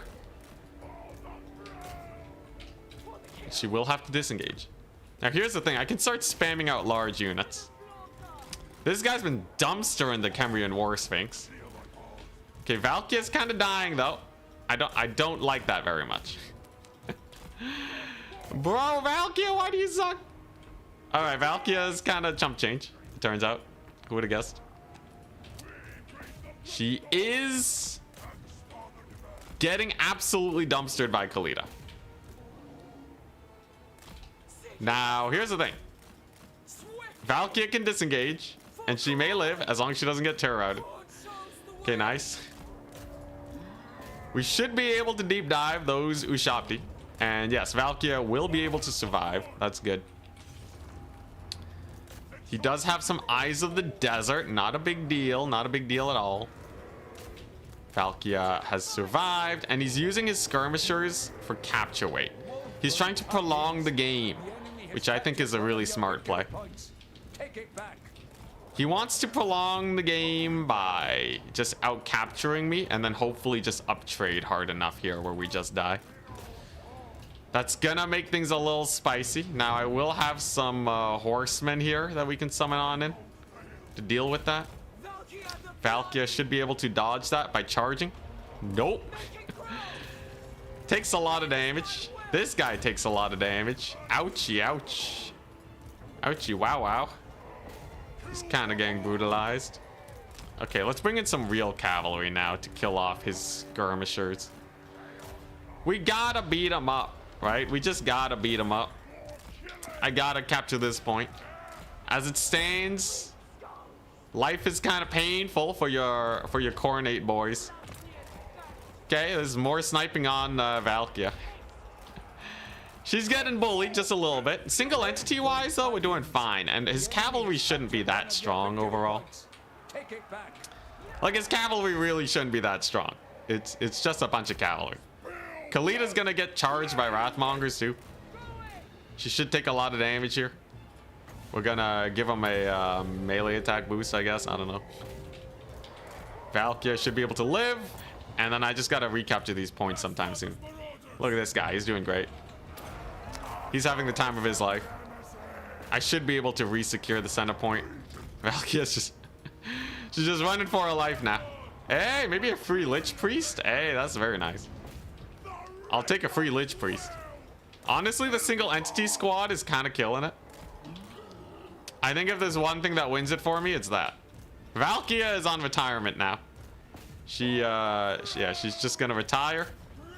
You know, life's been hard for her on her poor bones. She's gonna land. There we go. And then I just gotta kill off 1,000,000 of these guys. So Valkia just needs to hide behind a pillar. Valkia the mighty. Hiding behind a pillar forever. Let's get that Sword of Khorne going. That should do well. So Chaos Knights win this very hard. He's brought a Screaming Skull Catapult. That's a great Sword of Khorne at least. Screaming Skull Catapult, I think we can rush down because he still has basically pure skirmisher, right? And we just value trade it. Ain't no way his Lich Priest gets in there. Ain't no way his Lich Priest gets in there and kills Valkia, but I'm keeping an eye on him. It's not like I have that many units to summon on in, right? Oh, dang, is Ushabti still alive? That's kind of crazy. Can I get a hit on Khalida? Nope, he whiffs. What a guy. All right, here we go. He's double capped. He's double capped and he doesn't have a lot that can actually kill the Wrathmonger crew, right? So in theory, this is a pretty nice situation still. Routes off my backline charge, though. That's a little brutal. He gets a net. I didn't realize he had a net. Oh, that's kind of rough. Okay, a little painful, a little painful. Can I make any of these guys unkillable? I can make these guys unkillable, sure. They'll do great. Chaos Knights are also doing fine. They can ignore the Skeleton Horsemen, whatever. Dude, Khalidah's a Chad. Why is she such a Chad? Dude, she's killing it in melee. This guy's gonna die. He's gonna die. Run for your life. Khalidah just killing it right now. He does summon some birds, but they don't really do too well here. I do have another single entity that's just chilling. He's doing great. And once that Lich Priest is dead, I can start beating him up again. Unfortunately for me, Chaos Knights did actually get bogged down by Horsemen. An unfortunate circumstance, to be sure. But can we maintain 2 points long enough? Trading-wise, it ain't too bad for us, right? Trading-wise, we're actually sitting fairly comfortable. This guy's back, too. Gets another net, though. But what can he do against infinite Wrathmonger spam? He only has so many arrows, right? So if I just continuously win these engagements, then I think we're okay. You know, Valkia, she's chilling. She's making her way back home. Jeez, yo, the Tomb King's kite, though. I should have realized. I thought bringing just a ton of dudes would do well here. I guess maybe we can kill Khalidah eventually, though. She is certainly getting very low. That's nice. It's very nice. She's getting beat up. Capture weight's real close over here. I do lose another blood beast, though. I think they were a bad idea. I think Wrathmongers are life. Wrathmongers are love. I do get the triple cat. I do have another Wrathmonger in here. And his big kitty cat and his other single entities are definitely beginning to suffer. Skeleton Horseman summons, though, will be a big issue. Let's just consolidate our forces a little bit. Triple cap is huge. Valkia is still alive. She is still alive. And I will have yet another Wrathmonger soon. Now, how painful are these shots on the Wrathmongers? I guess we'll see. He's slowly capturing this point. He's still triple cap, though, in the end, right? A triple cap's a triple cap. His single entities are real rough looking. You know what? Maybe it ain't too bad. Get some Exalteds in here to hunker down on that point. Hold it forever. Spear of Slaanesh coming on in. A Spear of Slaanesh would be huge, and it's worth risking Valkia's life for it. I really want that Spear of Slaanesh. Let's just chuck it out. There we go. And pretty big hit. He got a solid dodge, though, but a hit's a hit. Land, darn Valkia, land. Oh, the dodge. The jukes. What a god. All right. So she lives to see another day. We're getting so kited, though. Dude, the kite. This is a full kite build through and through. And I don't think I have enough to kill Khalidah. What an absolute menace. At least the Wrathmongers will do well here. Valkia is fighting some birds. Will she die to some birds? God dang it, she died to some birds. Oh, dang it. All right, I just got to capture these points. I just got to capture these points and say, screw it. You may be able to kill my forces, but we will win via tickets. Losing Valkia is going to be rough, though. We'll see how my leadership holds up once that happens. Blood Beasts at least are coming on in. His Screaming Skull Catapult doesn't do that much versus Wrathmongers because they don't have a lot of entities. Unfortunately for me, these Carrion are not crumbling. Valkia is a little, just a little sucky. Just a little garbage. At least he can't stop the Exalteds from capturing 1 point. Is the Screaming Skull almost out of ammunition? Maybe, maybe. Captured one of your victory points. Take it back. Yo, she's just getting escorted. What an embarrassment. What an absolute embarrassment. Yo, Wrathmonger's gonna rout once Valkia does. Maybe I can make him unbreakable for a bit. That could do a lot. There we go. Will he have enough? I don't even have 2 points. He wins on a double cap. Oh, Khorne. Okay, so Khorne versus Tomb Kings today, I learned, is not the matchup you want to play. We got mega kited. I should have armor spammed.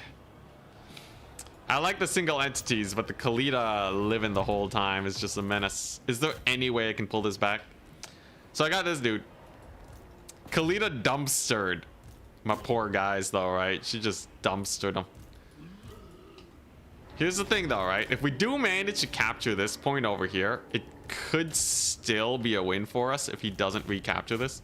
Because this is 7 capture weight. This is a terrifying thing to go up against. This is another 7 capture weight. His Screaming Skull will eventually run out of ammunition. So if these guys are able to capture, this could be really hype. He's sending in the horsemen. Did he get on the capture point? I don't know if he did. I don't think he did. The enemy has slain our There goes Valkia. She's called Valkia the Bloody for a reason. Come on, just attack animation on the point. He's pulled all hands on deck to make sure we don't get this. My exalteds are not able to secure this, and I think my infantry is just a little too slow. Valkia is gone. He's gonna capture this, and that's gonna be GG. GG, well played. Dang. All right. Khorne gets kited 24/7, bro. No more Khorne.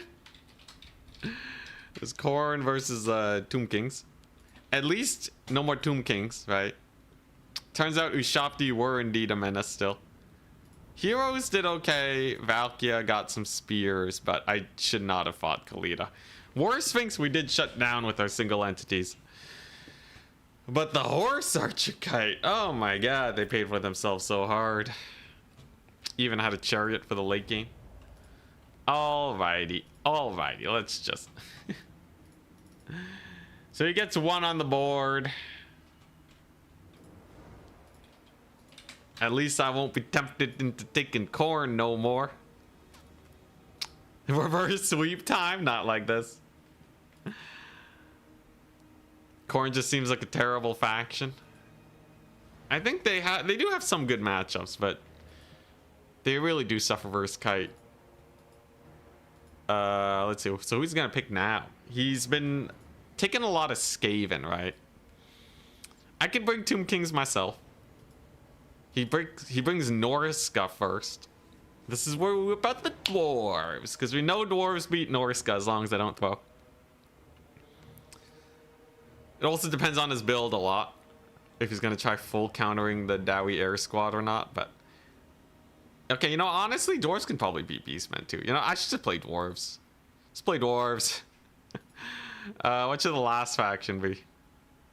Norska beastmen. Is this asking for a Bretonnian? Bretonnia action? Bretonnia's pretty strong. Haven't played them yet. Let's do this. Bretonnia, dwarves, Tomb Kings. I would love to win with dwarves. Slaanesh! He whips out the Slaanesh! Alright. So, let's take a look-see.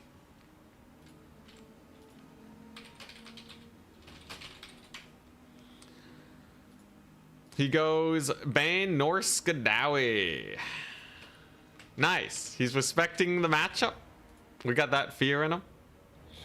I would love to see if dwarves can beat Slaanesh with the air game too. Obviously they don't have rampages for the gyrocopters, but you never know.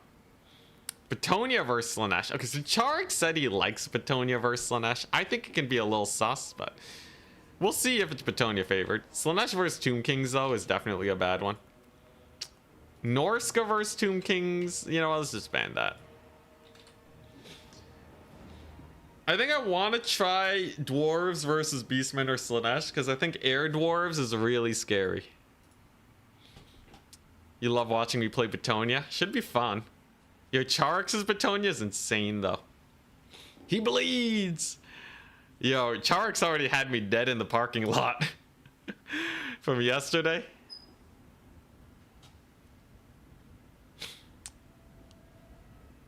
Alright, let's take a look-see. You gotta be careful. Reverse sweeps do happen. Bretonnia versus Norska. Apparently is Bretonnia favored. Like, Bretonnia is just good. Versus other mobility factions.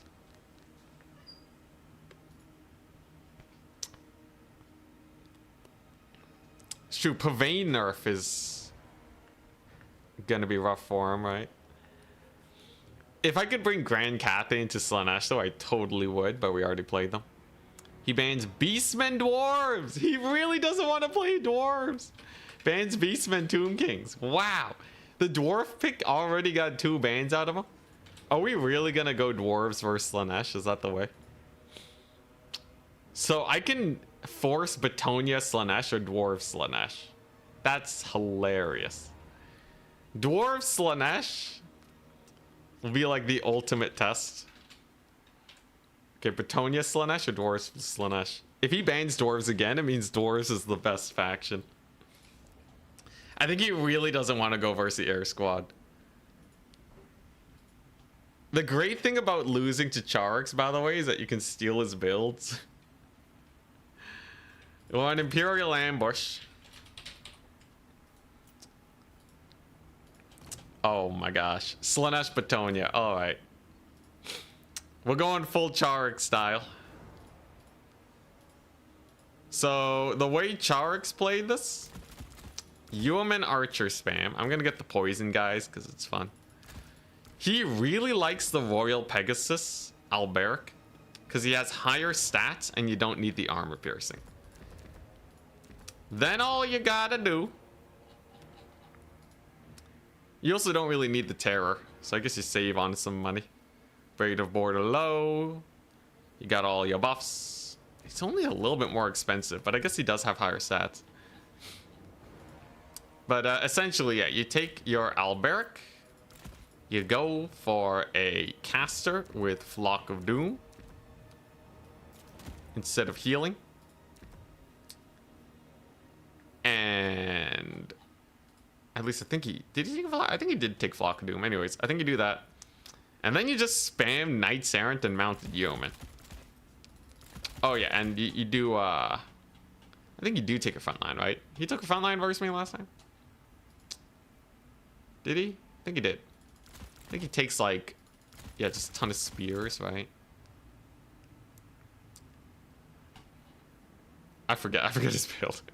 I know he bought Alberic. That's the only thing I remember. I think he did take a lot of infantry. Just like, yeah, tons of men-at-arm polearms. You take 2 Grail Reliques. You spam out the Peasant Tide.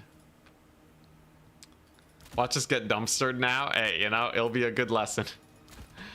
Yeah, just a big army and just a bunch of cavalry.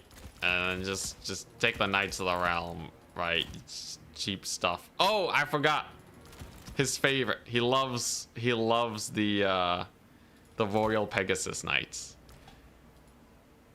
I'm putting them in reserve. I don't know about you guys, but they're going in reserve. It's Pegasus Knights and the Royals.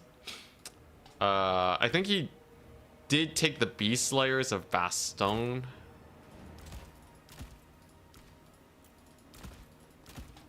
Yeah, so Men-at-Arm Poles, the Beast Slayers, a bunch of Yeomen, 2 Archers. Force them to come to me, win the cavalry fight. You actually probably don't want that many peasant mobs because they rout and they feed his army passive, but it should be good enough. It should be close enough. I took 3 Blessed Trebuchets. Charix trying to get the RTK winning. All Grail Guardians. Yep. Anyways, this is close enough to the playstyle where I think we get the gist of it. The big annoying thing is like these guys have magic attacks so they kill the Seekers and such, right? And then the cavalry fight is definitely in our favor. If I just hard box it, I think we're okay. Excuse me. Chain lightning, wind blast, cooks. I think we mostly want to win the cav fights. But yeah, I basically have a halberd box with a couple archers. We get some 6 skirmish. Don't even need to box it really, because you win the cavalry fights.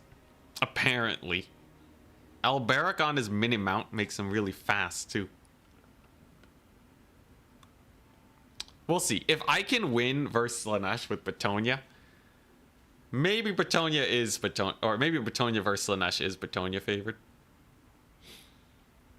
Slaanesh is a really scary faction. He could go all armor, but the men-at-arm pole arms are actually pretty good at holding the line with the Grail Relic. When was the last time he got a 1,500 O in a tournament? It actually happens more often than you'd expect. If I'm playing a rush faction and my opponent responds by playing defensively and we manage to win anyways, you can get a 1,500 O even against some really strong players, if the build difference is big enough.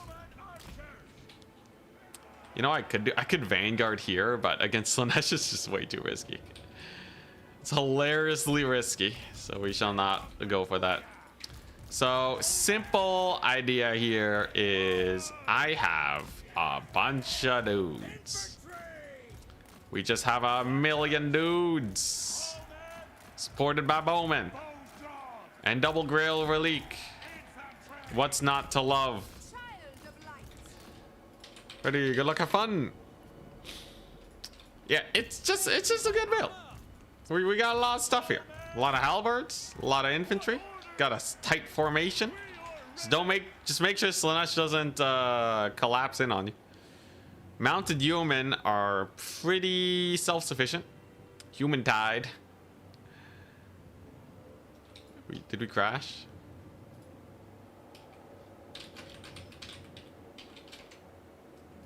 I think I might have crashed. Did he crash? Crap. Not like this. Not like this. No. Yeah, this game crashed. All right. Ah, crud.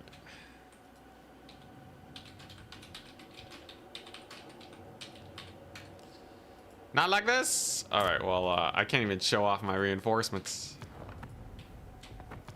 Quit the battle. Get me out. We've soft locked. I'm gonna have to just restart.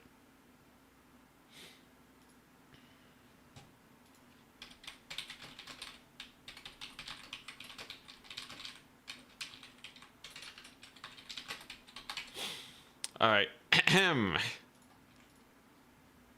This is a sign. Add more Pegasus Knights. All right, here we go. I thought skirmishers are bait into Slaanesh. So here's the thing, right? Skirmishers should be bait into Slaanesh because they can just rush them down. But somehow Charix kind of just messed me up real bad. I did take skirmishers of my own in my match against them.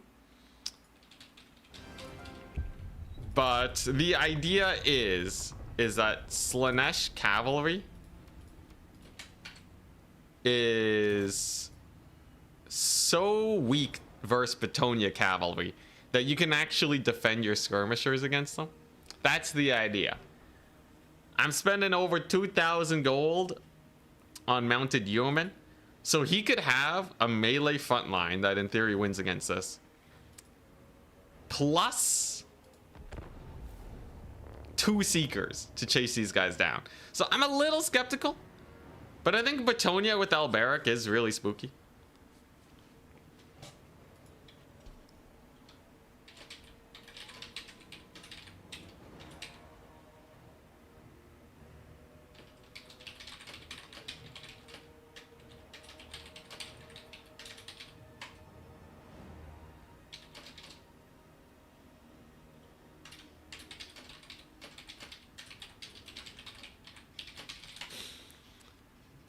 All right, here we go. I thought Blessing of the Lady on cavalry was always worth it. I feel like more cavalry is just better, though. I did a little bit of thinking. And when you consider Alberic's buffs, just having more cavalry can do really well. Anyways, let's see. Everything is bait to Slaanesh.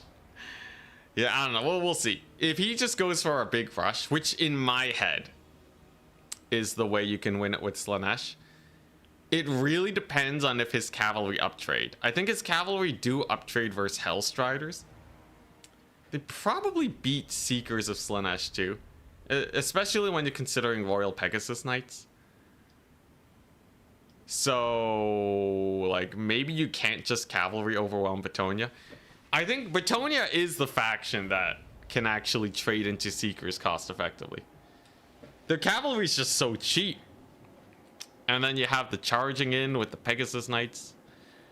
I really would like to see, though, a rematch versus Charix if I just go full rush. Because you can bring 4 Hellstriders. The thing is, the Hellstriders chase his dudes, but then he'll have Knights Errant. And Knights Errant are not bad into Seekers. I think this game will be very telling. It really depends, I think.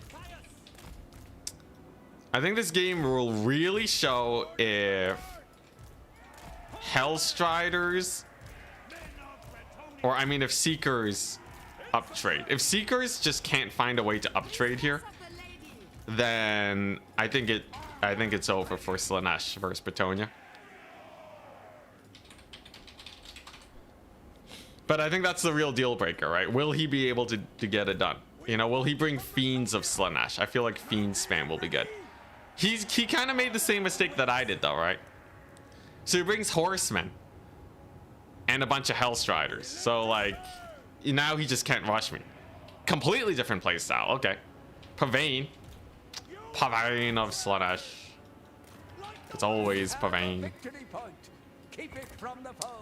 Okay, so do I need Pegasus Knights here? The rear charging? He brings some Marauders. Some Warriors, okay. My Skirmish micro could be a little bit better. So, yeah. I just move up with this glob, capture this point, and we're fine, mostly. So I'm in no threat of being rushed. We're not gonna get rushed. I have Flock Doom. I feel like I really want to see how Fiends do in this matchup in terms of trading, but we'll see, we'll see. So, do I need Royal Pegasus Knights? I guess they're not bad. Though these are just, it's just a bunch of Hellstriders, right? So if I just spam out Knights Errant, that should be good enough here. The thing is, you can't really bring that many elite things against Flock of Doom. Flock of Doom is simply a very powerful spell that bullies cavalry really hard. Are we gonna get this?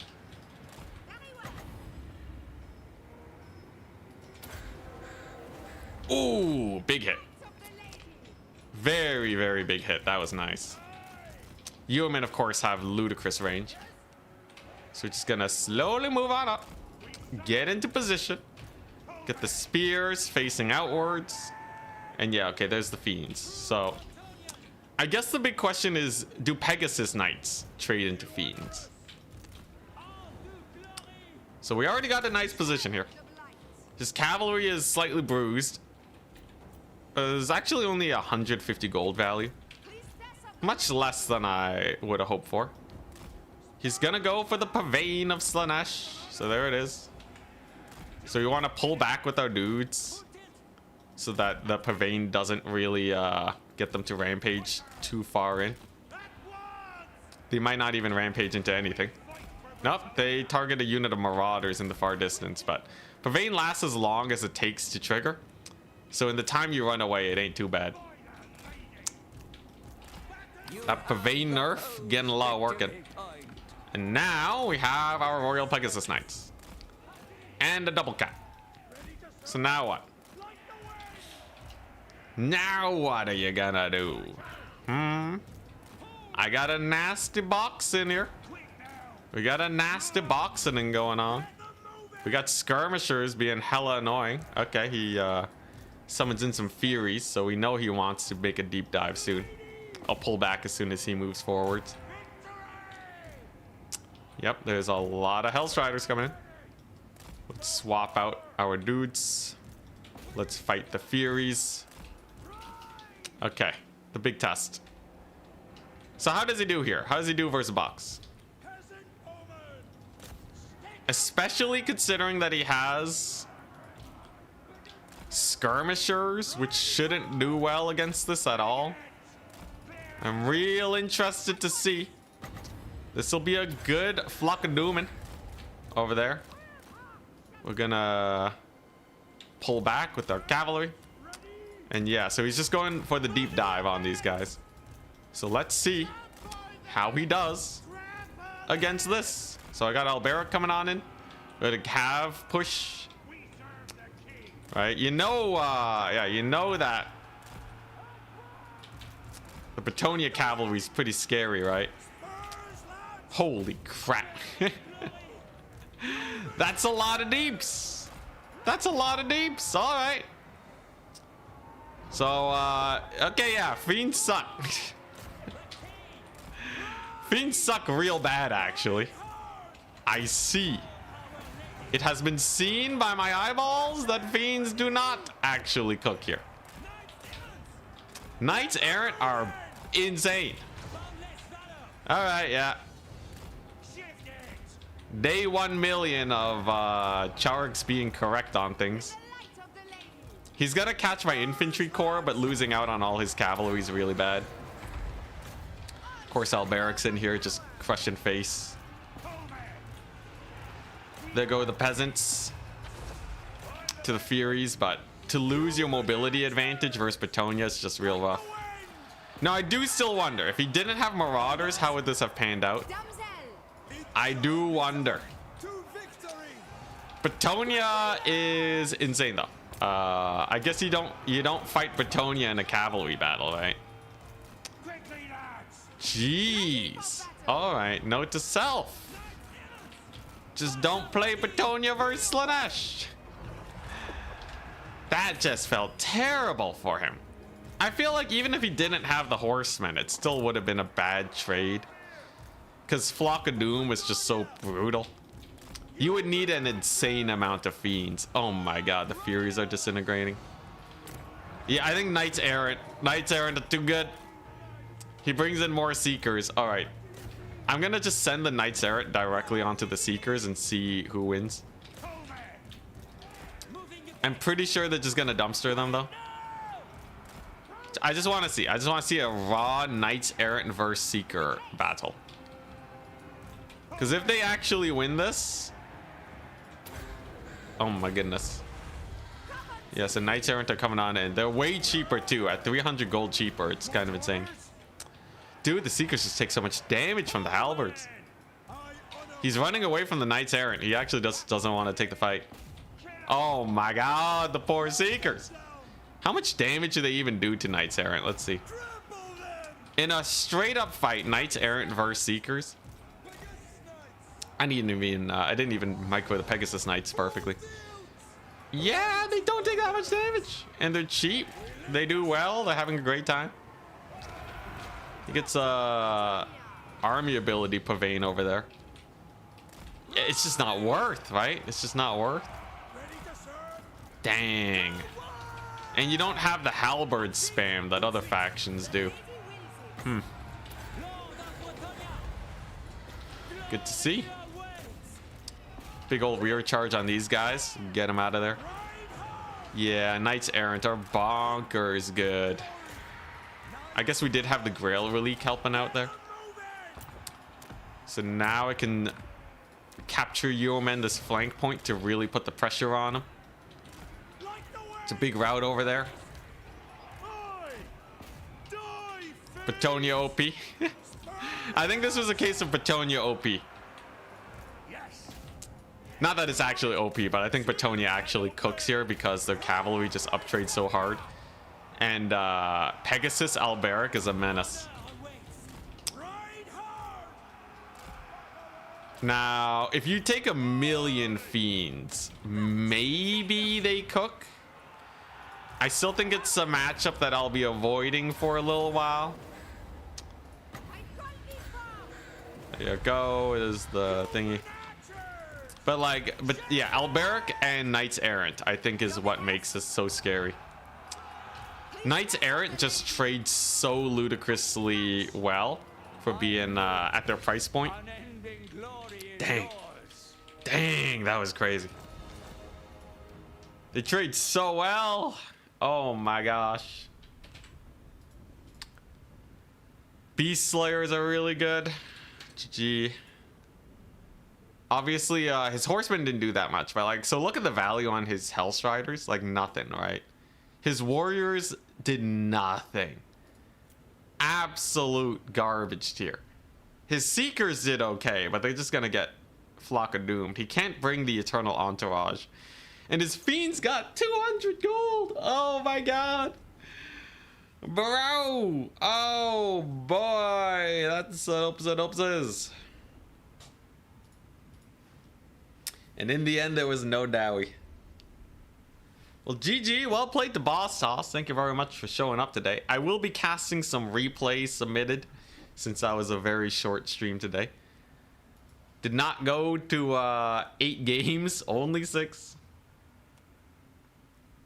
I think this is a crazy Bretonnia build. You don't even need a heal Alberic. You just Flock of Doom spam. And it's just pain and suffering for Slaanesh. Jeez, 2,000? Alright, Pegasus Knights are crazy. So how do you beat this?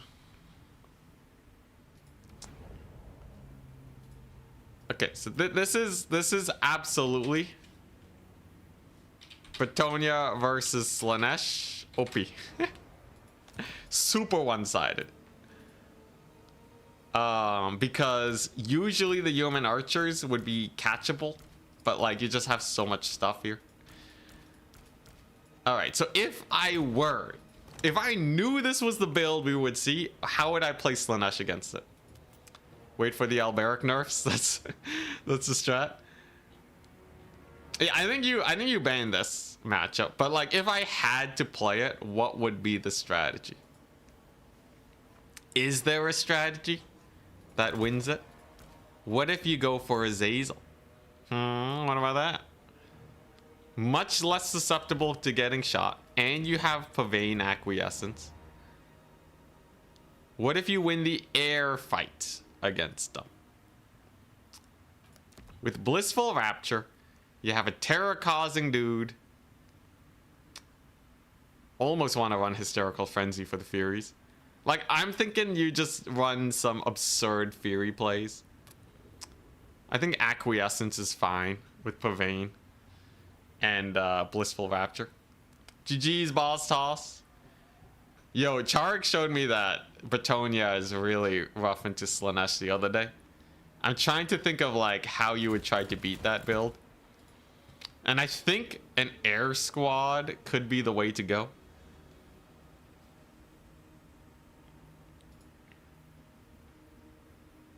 So I'm thinking, right? Like you spam the Furies. This is as much mobility as you can take. Do you bring the Soul Grinder? There's no way. There's no way a Soul Grinder cooks here. It doesn't have the HP. Let's see here. Yeah, weirdly enough, you just don't have anything that kills Knight Errant. Knights Errant are kind of painful. I guess you can bring Chaos Knights of Slaanesh. What if you bring Chaos Knights and Fiends? Does that do anything?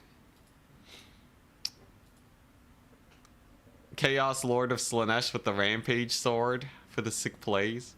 He has a Rampage Sword. Imbues Rampage for 10 seconds. It's funny, but yeah, nah, Azazel's just better. I think if I had to face Charx's build again, it would be something like, let's see here. He wouldn't have that much cavalry. So if you start with Fiends, you're pretty fast. You could start with the Chaos Knight Lances who are tanky, but...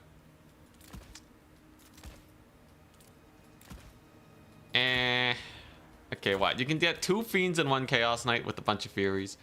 He's gonna hunker down in his little blob of infantry. So how do you take out the infantry blob is the next question. 1 Bringer of Beguilement? What are your thoughts on single entity balance and Sky Cheese? I think Sky Cheese is in a fine place, but some factions need to have counters to Sky Cheese. Like, you don't see Sky Cheese against so many other factions because there's easy counters, right? But like, why is it that Slaanesh just has no counters to it? Why is it that Khorne has like no counters to it? Yeah, and I think it's the same with all types of cheese. I think cheese is fine as long as they have counters, because I think you know, as long as like it keeps the builds more modest, right? Because if you're worried about cheese, then you have to bring in the counters, and that stops you from cheesing yourself. As long as it's not like the be-all end-all style. Like, I think cheese should be there, but it should be weak. Single entity spam is pretty uncommon. Most of the time people are spamming infantry or lots of cavalry, so I'm not that worried about that. But I think like Slaanesh, Khorne, Greenskins, Norska, I think all of them need way better counters to air. Just like, you know, just give them like Norska, make the Frostworm have like some crazy anti-air capabilities. Khorne, just make the Bloodthirster not garbage. Slaanesh, I think if Sky Junks and Balloons could land, Purveyne could punish them a lot harder. But these are just like some random ideas getting chucked out. Greenskins, they have some archers, but like, I don't know, make Doom Divers better. Make Doom Divers do extra damage to flying or something. I don't know. But yeah, I think that's kind of the main idea. If you just keep nerfing it, then you just make it where like, why do we even have these units in the game, right? You could make it where the air units are a better support unit rather than a DPS unit. But like, I don't know. Maybe you could nerf some of them. None of them are really that impressive though. Like, it's really weird that like gyrocopters, they either don't see play or they see way too much play. But yeah, I do think something should be done about it in a good handful of matchups. Let's see here. Okay, back to the rush though. So for rushing Bretonnia, I do think we need probably Forsaken are good enough to cleave through his infantry. Like, I think we do run like, yeah, just like some Forsaken here. Then we Fury spam it. So we start with a lot of mobility, right? Then we bring in more mobility. Just in case he doesn't have Flock of Doom, we have the Eternal Entourage. And I think Seekers just won't trade up enough, right? I think you do want to run Chaos Knight Lances because they have armor. So in theory, they actually trade here. I think you actually do want to replace them too with Chaos Knights of Slaanesh because they have 50 melee defense. I think these guys would actually uptrade into Knights Errant. He'd have to bring armor piercing cavalry, which leaves him open for Seekers to be brought in, right? Questing Knights, no way they trade there. You have maybe air supremacy. Best of 69 Slaanesh mirror win. The dream redeemed to hydrate, thank you.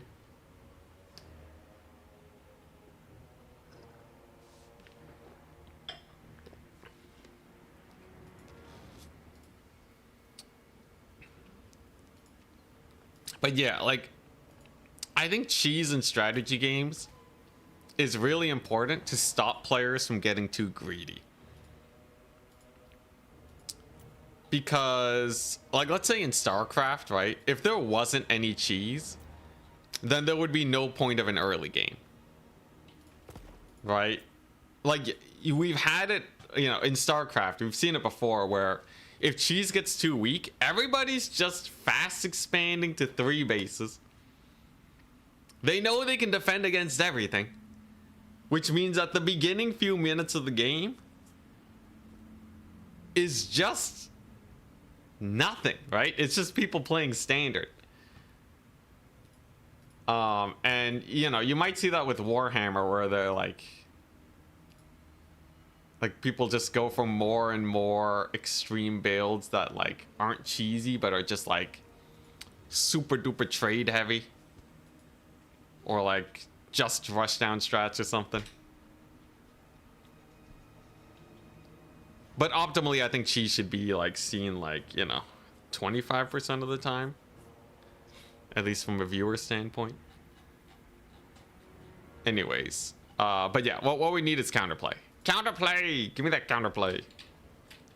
What are we looking at? Slaanesh versus Bretonnia. Weak. We'll call it weak because we don't know if this actually wins or not.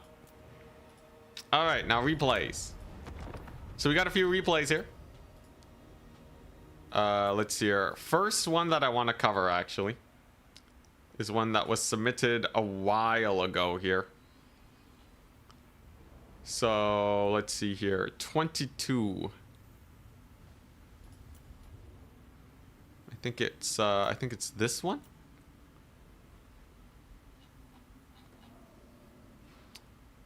Okay, wait. Let's see here. So wait, let's download this, right? So we download that.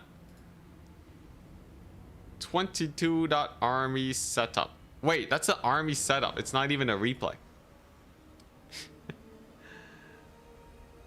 Obese Chicken sent me an army setup. Oh, okay. Well, that's not... Yeah, that's just not a replay.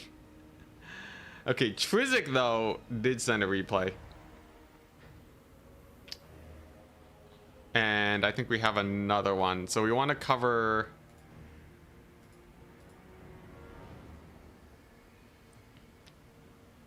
this one. Beastmen versus Wood Elves. Over yonder. Where is it at? Yeah, this one.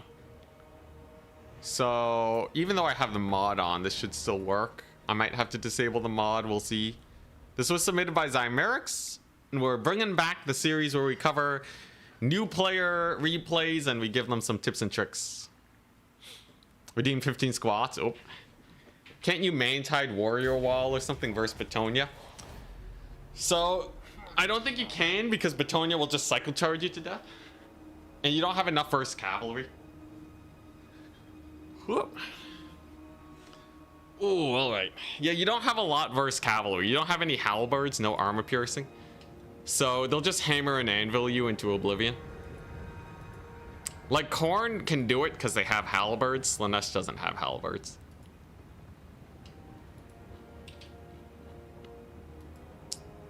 I'm realizing the definition of cheese in the RTS genre may be not what I thought it was.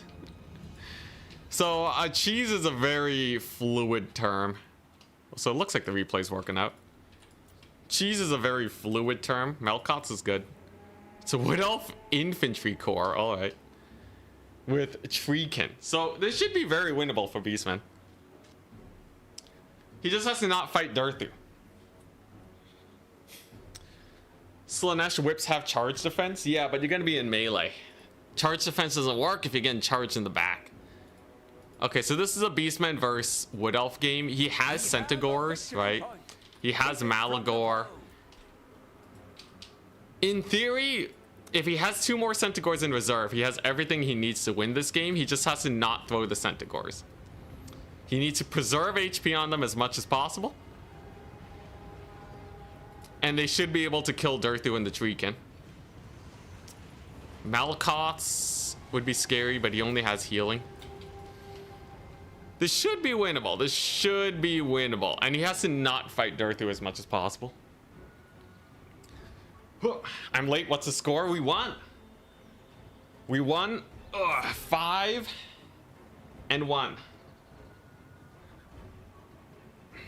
Whew, all right, that's enough squats for today. If you could ban one unit from the game, it would be Changebringers, the cheesiest unit. If you don't build against it, you lose, so you're forced to take anti-Changebringer builds. Like, I don't think that's a good definition for cheese, though, right? That's like saying in StarCraft, if you don't build against siege tanks, then you just die, right? You know, like, just consider Changebringers a core part of the army. Now, like, you might not like that they're a core part of the army because they're not a ground infantry unit, right? But, like, you gotta deal with your opponent's units in the end. Also, by the way, this is a bad fight. You should be trying to loop up onto the high ground. You basically want to avoid Durthu because he's just a raid boss and just shoot him to death. But yeah, like, so, you know, like, here's the thing, right? Are Changebringers a unit with a lot of counterplay and a lot of dynamics on how to fight them? Yes, right? You know, so you just bring a counter to them. Like, most counters aren't even that expensive. You can bring Buna, you know. You can bring Buna. You can bring a lot of shooting. You can bring too many units for them to kill. Beastmen do that pretty well. So Beastmen spam Ungor units and then just shoot them with archers and slowly degrade them down. But Changebringers will feel bad if you don't play against them well, right? So, like, Changebringers are a skill check unit is how I would think about them. And a lot of people don't like skill checks. You know, like Psystorm, right? If you can't dodge Psystorm in StarCraft, you just dead. Also, this cavalry isn't gonna do anything. Should have brought it onto the low ground. Minor misplay there, but the biggest misplay right now is fighting Durthu. But yeah, so like a lot of people are like, Storm is OP in StarCraft, right? But like the game is about dodging Psystorm, right? That's the whole point. You know, it's if you don't like dodging Psystorm, maybe just don't. Maybe StarCraft's not the game for you, right? Because there's a lot of spells that you have to not blob against, and like 1/3 of the matches is against BossToss. So yeah, I think that's kind of the big issue. You can see here, Durthu's just walloping him. By the way, this map is kind of hard for Beastmen to rotate to other points. I think he should have summoned some archers and 2 more Centaurs to kill Durthu. So only now are they coming in. Centaurs should have just been camping here and shooting Durthu the whole time instead of skirmishing. But overall, it's still not impossible for the Beastmen to win here. They actually do have a value lead too. But yeah, the biggest issue though is that some factions in the game, they just can't deal with some of these units, right? So some factions just can't deal with Changebringers, and sucks to suck, which is bad game design. You know, like that just doesn't that doesn't make any sense, and I fully agree with people who don't like that aspect. Also, by the way, great fight over here, though the Centaurs really shouldn't have been there. I think overall Beastman's not doing too bad. I think these Centaurs could have been here a little bit earlier. And you just don't fight with the infantry if it's a bad fight. It sounds so obvious, but like that is basically the whole game.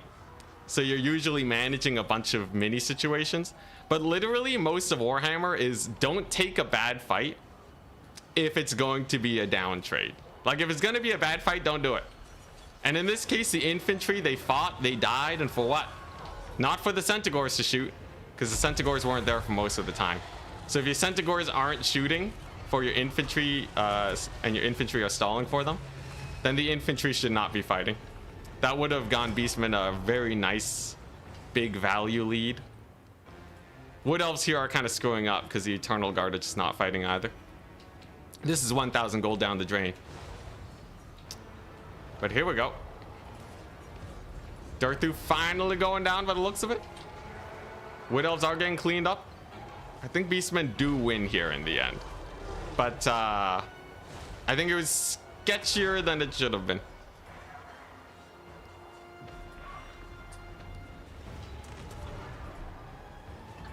I think Oxford defines cheese is what all your low skill opponents used to beat you last game. That's actually not the worst definition of cheese. Where, I think in Warcraft 3 it's called laming.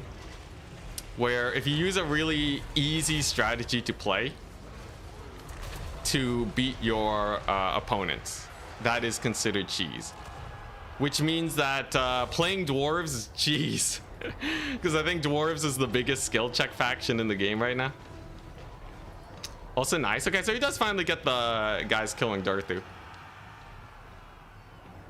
At this point, he should be spamming out Centaurs to protect these guys, because the Wood Elves are going to be spamming out cavalry to shut them down. So you just want a bunch of mobility. More infantry is just not going to do anything. Gore herds suck versus Treekin, right? So we want to see a lot of infantry. He could actually lose this despite killing Durthu. Oh my goodness, not like this. Just because he doesn't have the capture weight because he lost all the infantry. Like these Centaurs would have done just fine sitting here regardless. But anyways, yeah, there's a lot of things that are good ways to skill check your opponent. Okay, actually his opponent gave him a good fight for the Gores. He sent his Eternal Guard through them, so they're just getting massacred. But yeah, there's a ton of ways to skill check your opponent, but I think like people should welcome skill checks. If all you have to do to beat your opponent is be good at the game, then that should be your goal, right? Like, if we go by that definition of cheese, literally it's all on you, right? You just have to beat the skill check. Unless it's literally easier for your opponent on all sides no matter what, in which case it's just OP, right? And it should be nerfed. But yeah, that's my thought. This is how I got over dwarves and how I realized that they suck. Because I used to crush people back in the day playing dwarves. Until I got into the higher ranks of tournaments and my dwarf win rate went to 0%. You know why? I already told you, right? It's because my opponents got too good. And it didn't matter how hard of a skill check I made with dwarves. If they were good enough, they would beat dwarves every single match. And what did I do? I switched factions, I learned their play styles, and I never lost to dwarves again. More or less. We still lose to them sometimes in domination, but like, yeah, like I see basically none of the high level players complain about dwarves.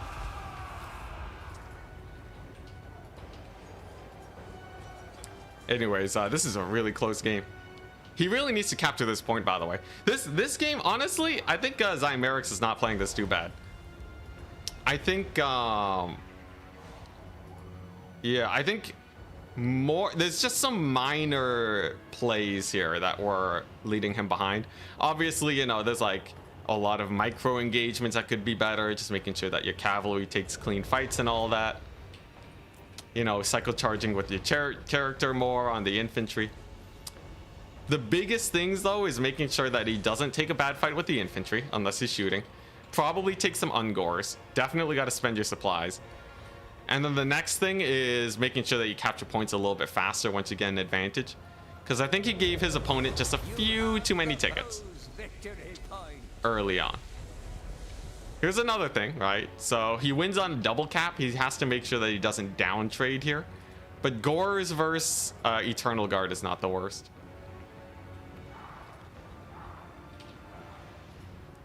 It's weird because you love dwarves from single player and you're only finding out years into your Warhammer experience that there's a whole thing for multiplayer. Oh yeah, yo. Oh my gosh, the Durthu. Yo, it's multiplayer for Warhammer really goes under the radar, man. Like, a lot of people think Legend is the best player in the world. You know, in in all game modes. Like, there's no one that's better than him in Warhammer, but like the multiplayer scene is just there chilling. But you know, I don't think CA really markets their multiplayer scene at all, right? When's turns big tourney? I think he's probably waiting till after the patch, because I don't think he had time to organize a tournament before the patch. Wrathmongers are cheese. Yo, honestly, I would say Wrathmongers are cheese, yeah. Just spamming a bunch of Wrathmongers and just A-moving, right? Nowadays, though... Oh my god, he lost Malagor. He still wins on a double cap, though. Nowadays, though, people know how to beat Wrathmongers with Kite. Like, I think even a new Warhammer player can do War Wagon Kite versus Wrathmongers. But for a time, Khorne was really strong. We need siege tournaments. Dude, siege battles are not even balanced in single player. If they're not even good in single player, are we really gonna do it in multiplayer? That sounds real bad. Anyways, Beastmen should still be good. It's close though, right? It's very close. Wait, do the Wood Elves win this? Who wins? I think Beastmen still barely win, right? So Wood Elves are 1250. By the time the Wood Elves get to 1250, is this going to be 1000? Yeah. Holy crap. Beastmen win on a double cap by like 2 seconds. Stretch up after this game. Thank you. I can stretch now. This game's pretty slow. Slow going. Holy crap. So if the Wood Elves manage to capture this middle point, they win. This is one of the reasons why retaking the points earlier was so big. I do really think he needed some Ungor Raiders. I think his build was really ill-prepared versus a Wood Elf Treekin style of build. A lot of people do bring these boxes versus Beastmen, and one Ungor Raider has enough ammunition to just kill it all. One easy thing to do is to abuse the fact that they don't have ranged. This skirmisher should be there shooting them constantly, right? I think they should be there shooting constantly. The Centaur should be here ready to pressure the units. And he should make sure that he's like putting up his line here so they don't capture. This is more high level stuff, right? But I think, you know, not optimizing your game can lead to these losses. In this case, the Wood Elves brought the easier build to micro, and he's basically skill checking the Beastmen here. If the Wood Elves know what's up, they're just going to keep building up and then just rush in and capture this point for half a second at the end of the game and win. Beastmen should really be using these skirmishers. Skirmishers should always have an enemy inside their radius, more or less. If you're not constantly moving them, that's a big misplay. Don't know if he's out of magic or not either. Wood Elves have done the math. They know that they got to capture a point. Beastmen go in, but this is not a good fight for Beastmen. You can see there's also some more mismanagement, right? So the skirmishers are shooting at Durthu. Durthu has 3 capture weight, whether he's at full HP or not. So, and you're not going to kill him before the game ends, right? So if you really want to reduce your capture weight, you got to be shooting at these guys. Dogs get murdered by Glade Riders. That's a down trade. And here's the problem, right? These Centaurs, what were they doing? They were lying in ambush, which is like a cool idea. But like, it doesn't actually matter, because what's the win condition? Tickets. If he had all his Centaurs positioned right here instead, he could have 4, 8, 12, 16, 20 capture weight on this point if he just had all his Centaurs here. That might have been enough to actually hold it long enough. But he just didn't really play to the points well enough here, right? He does actually route Durthu though, which is surprising. But at this point, unless he manages to capture this, he's pretty dead. Summons in some Gores. I think usually you should not have a lot of infantry in reserve. It should be mostly mobility. If he summoned 2 dogs to capture this back point, he also could have won. But usually when it comes to beating these blob type builds, it's very technical rather than micro. It's about making the right decisions. So let's take a look at his build. I think he should cut the gores, right? Generally in domination, these guys in reserve don't really do that much unless you really know what you're doing. If you replace these with dogs for capture weight, you can win on points a lot better against these types of builds. And I would also alternatively replace them with archers, who do really well against all types of blobs. I think Beastmen, you always want to have at least 2 Ungor archers in every build. What if I can't do the math? Well, just, I don't know, start studying. Right? You're memeing though, obviously, but yeah, dogs should be expendable. Honestly, dogs are kind of expensive. I don't know if they should be expendable. If dogs should be expendable, then Nehekara horsemen should absolutely be expendable. 400 gold skirmish cavalry, or yeah, mobility, capture weight. But yeah, I think he needs to get rid of the gores, and he needs to use the centigores much more aggressively.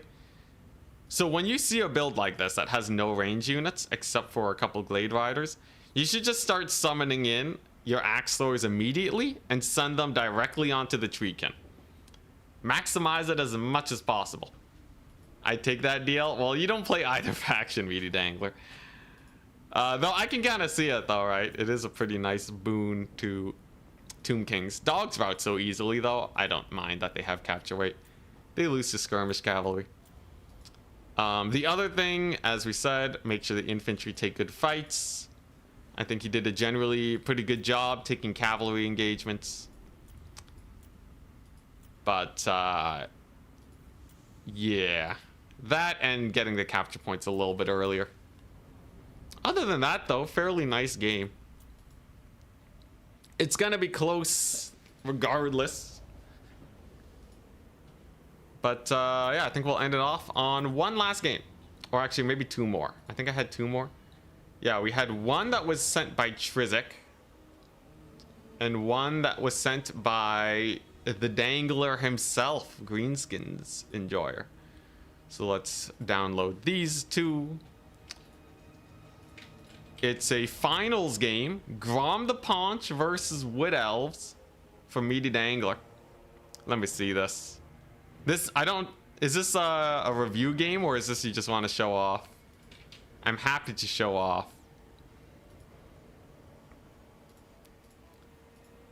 Let's see this. These are community battles. Let's see. So we have this one's just called 2. We'll cover this one first. So Tzeentch is a new player entering the scene. Let's see how they do this. Would it be a bad idea bringing a Gorgon when expecting Durthu builds? A Gorgons in reserve is really risky, because I think you can beat Durthu builds without a Gorgon. And if they start going like kite builds or just range builds, the Gorgon's just a liability. So I don't think it's the end of the world if you're struggling versus Durthu builds, but your goal should be to graduate out of it. Otherwise, you'll get screwed over. Now here's another skill check. All right, yeah, so this is another skill check. Dwarves have brought double flame cannon, double cannon, right? As a new player, here's the big test. This will be on the exam. What do you do as Grand Cathay here? I want to see. How would you respond if you were in this situation? You've brought double Terracotta Sentinel against Dwarves. You have Yuan Bow with Blossom Wind, which is a bad spell. Don't run it. Just don't run the spell. That's the first mistake. What do you do?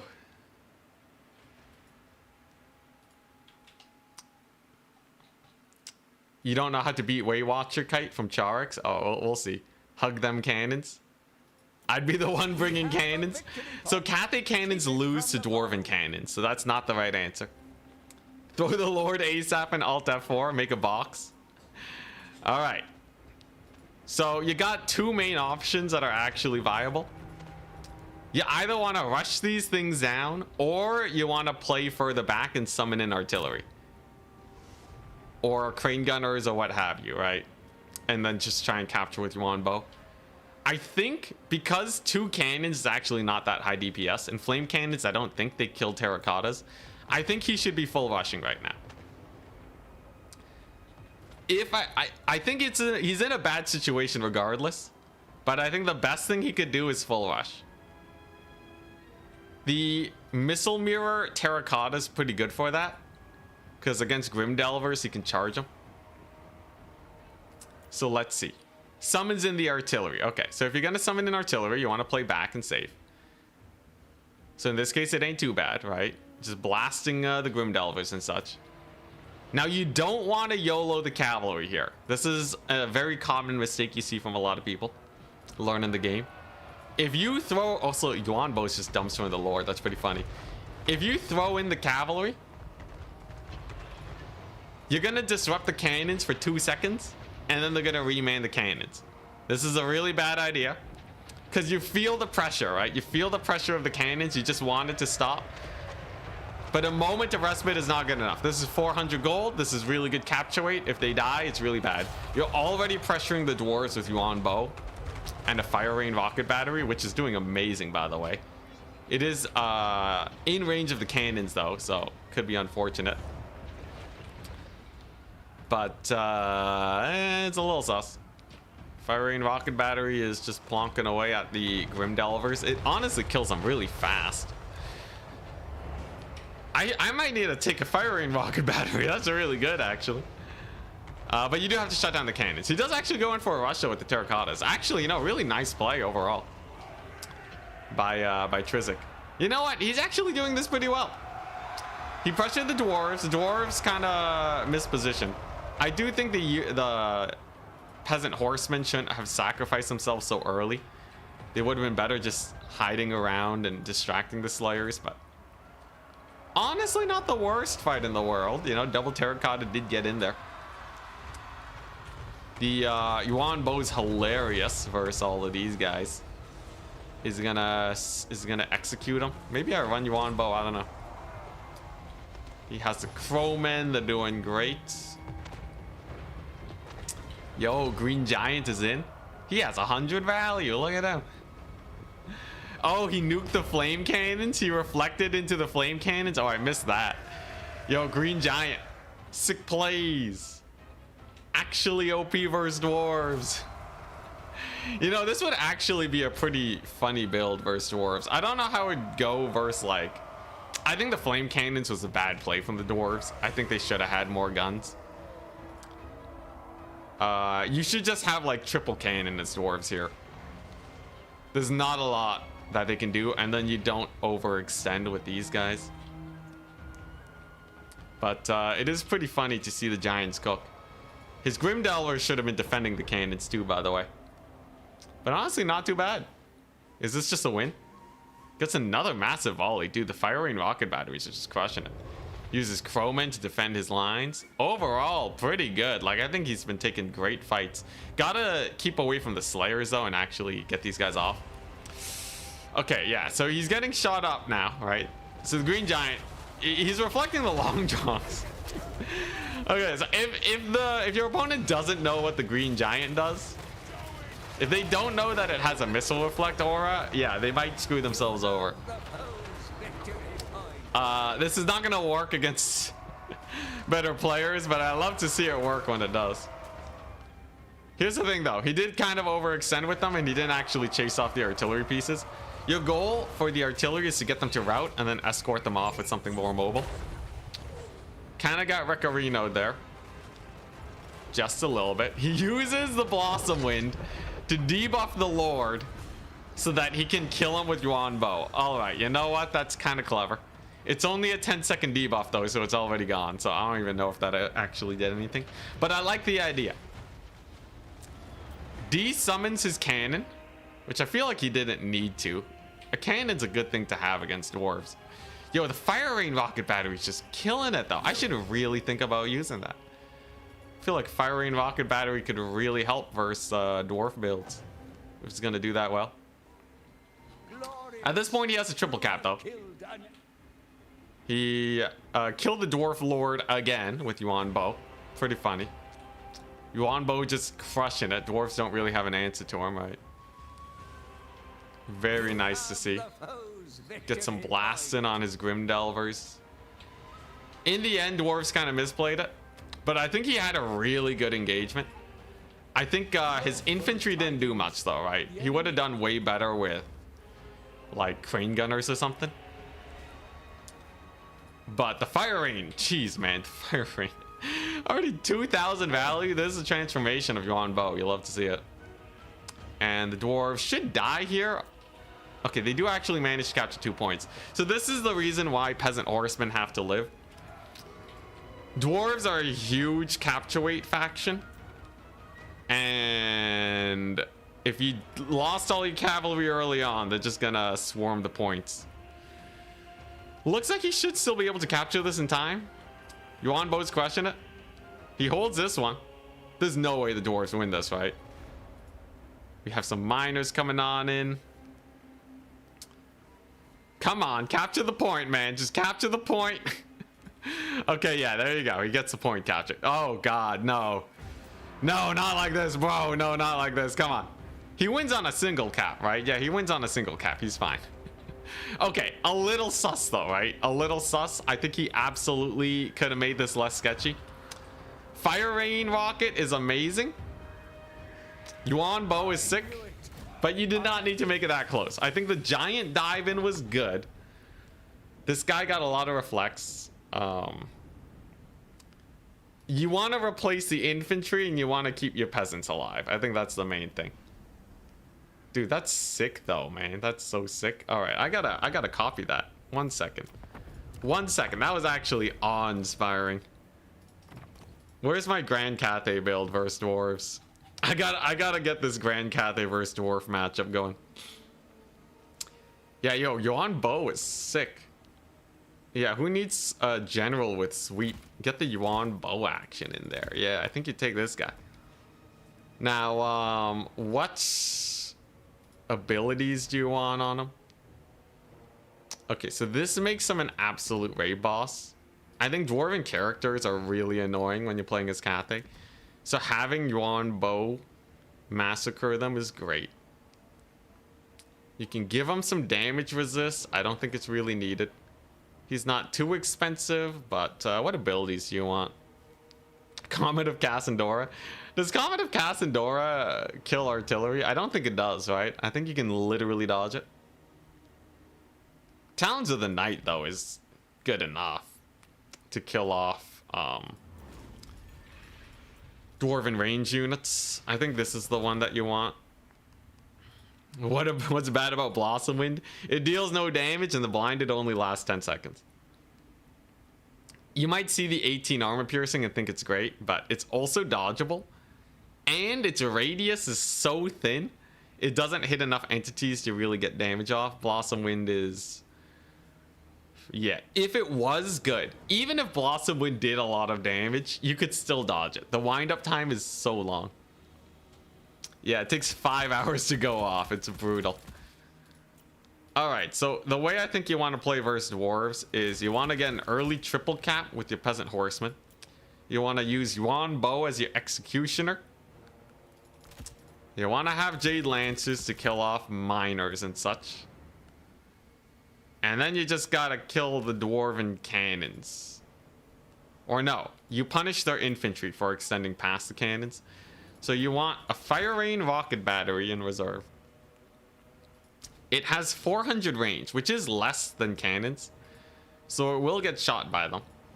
But that means the infantry can only be 50 meters ahead of this, which is not the worst. And it does enough damage to actually kill cannons. So if they do push up, you can use this thing. I do think you want a bunch of crane gunners. I think 2 to start is safe enough. I think crane gunners and fire rain rocket battery is just a really nice combo. You basically want to force the dwarves to rush you, I guess. Can you just go a bunch of crossbows? Like, I feel like a bunch of crossbows is fine. What are the dwarves gonna do, right? Are they gonna just full rush you? If they full send rush you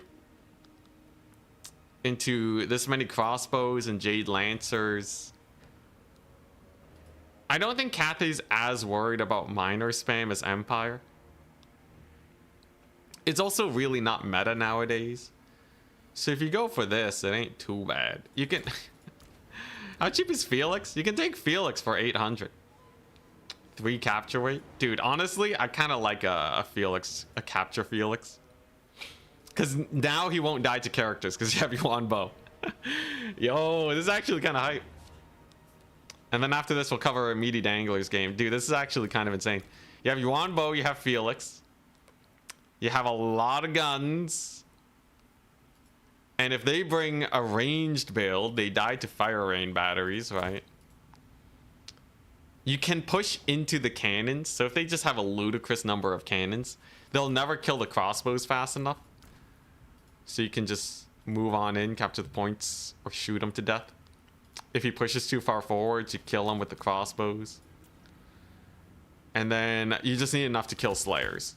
Empire is really bad versus Dwarves because it can't kill Slayers. Grand Cathay has Onyx Crowman. And Slayers just can't beat them. They just got too much deeps. This is... Honestly, this could be really rough with Dwarves. I kind of like this. I still think if he spams cannons, it could be a little sus. But having this many crossbows is really good. I think if we face the dwarf build that beat us last time, this will be okay. This will be okay. Yeah, Yuan Bo. I think Yuan Bo is where it's at. All right. So this one. So this was the Meaty Dangler versus Charix in a grand finals match. And he wants to know, how do you beat the darn kite? So first things first, Meaty Dangler, I would personally take max cavalry to start. I don't care if you don't have the micro. If you actually just max cavalry, wood elves will get run over if they go anything that isn't spamming a ton of infantry. Harder to micro, but it would have been a free win here. You know how you can field like 16 cavalry units here. What are these 6 units gonna do against 16 cavalry? You also want some magic damage. I sure hope you got a spellcaster that imbues magic attacks. Otherwise, Sylvan Knights will kind of be painful. So if you do unit counting, you should know that there's some ranged units here, right? I'm honestly really surprised at how passive you're playing. So you have a really big advantage here. You should be full pressing into the wood elves and just capturing all the points. I think you're being a little bit too timid. Goblins get murdered by the Sylvan Knights, though overall damage rating's not the worst. And okay, yeah, there's your Buna to counter them. All right, so that's all pretty good. Just make sure that your River Troll Hag doesn't get sniped by the skirmishers. But you see this kind of staggering, right? The Wood Elves want you to come in one at a time. And you should just be full rushing. Not with your caster, though. River Troll Hag gets beat up by Orion. That's really bad. He's focusing Ariel, who can dodge and is way further. You should be focusing Orion, who is much more at risk of actually getting sniped. There's a retarget. Very nice. Meaty Dangler doing well. Orc Boy should have braced against a stag charge, but it's still okay. And now he's summoning in the Boar Boys.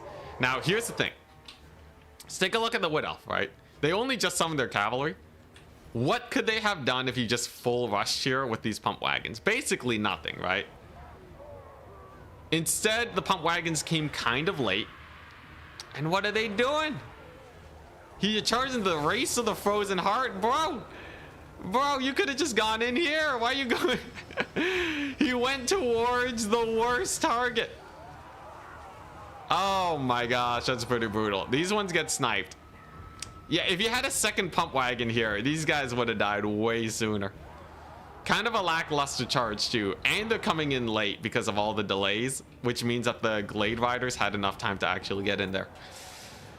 Real brutal, real brutal. Now he will be able to kill the Stag Knights, lots of damage, and he can probably kill Orion, but this was a really botched fight. So if you're playing against Kite, usually what you want to do, it's the Teeth Robbers. Oh, still, it's a Wolf Chariot. Still, you should have charged the archers. What you should do is you should be sending full force, just everything marching forwards, and you want to kill the archers as fast as possible and force them to throw away units into your good melee troops, right? So like these archers here, okay, yeah, they're shooting at Orion, right? But now you should be thinking, I gotta push up with them right away, right?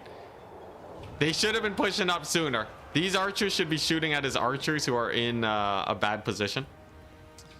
And you just want a full press. In this case, you've already taken a lot of damage, so things are not great. I think Grom shouldn't have even been fighting Orion. Like, Grom should have been here. Right? He has 1 unit of cavalry, maybe 2 units of light cavalry against your 2 units of cavalry. You have Grom, you have 3 chariots, you outnumber him 2 to 1. It should be super duper easy jumping these guys. By sending half of your units into his melee and half of your other mobility into his skirmishers, he's always getting like a 4v1 here, right? So now you commit with the orc boys, but it's a 4v1, right? So they're just never gonna win. And it's the easiest kill ever for him, right? If you ever send a unit in, it better be 5. That's the rule of thumb if you're dealing with Kite. Sylvan Knights, it doesn't matter. If the Sylvan Knights kill your archers, you kill his archers, it's a great trade. Because his archers are way more expensive than yours. But I think you're playing too much as if this is a rush game, right? This is way too much as if you're getting rushed as greenskins, where you want to play backfield and defend your archers. But these are your main threat. River Troll Hag is still alive. She's getting a little focus fire though. You see these broken tusk mob? There you go. They should be moving here. No, no, they're chasing off the Sylvan Knights. This is a huge opening. All right, so take a look. Another instance, right? 1 chariot over here, 2 units of infantry over here, 2 units of cavalry down the pipe, a hero and Grom the Paunch against 1 wild rider, right? Like this is a massive opening. This is a huge opening. I don't care about your archers, man. Let them fight. Rugloods are 70 armor, 32 melee defense. They'll be fine. All right, they can stall the Sylvan Knights. Oh my gosh, but Grom takes a massive hit. Doesn't get the dodge in. Commits his cavalry onto the Dryads. And then he sends 1 again. No, no, bro, no. Oh my god, no. The 1 wagon. And then these guys get caught up by the wild riders. So think about it this way, right? The archers killed the wagons. The wild riders were stuck here. These guys would have been exposed, right? They would have been exposed to the broken tusk mob and the full HP cavalry. But instead, there's just few enough units coming in here where these guys are constantly loosing amazing volleys without getting shut down. Oh my god, yeah, the full trickle. This is what you do against the AI in campaign, right? You let them come in 1 at a time and you just shoot them to death. And then you get mega trades. Oh no. The brutality. And then the early focus fire on Orion. Against Kite, you gotta focus fire the front line. If you're gonna fight the front line, so be it. But everyone should be killing the front line so there's nothing left. Instead, Orion barely lived. Even the Stag Knights barely lived. The Dryads are still here. Gets a sick Buna though. Oh my gosh. Pretty brutal.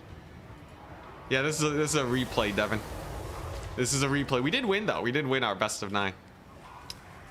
And yeah, now he gets pushed. In the end, here's the problem, right? So these guys, 1,000 value. They paid for themselves 0.5 hour.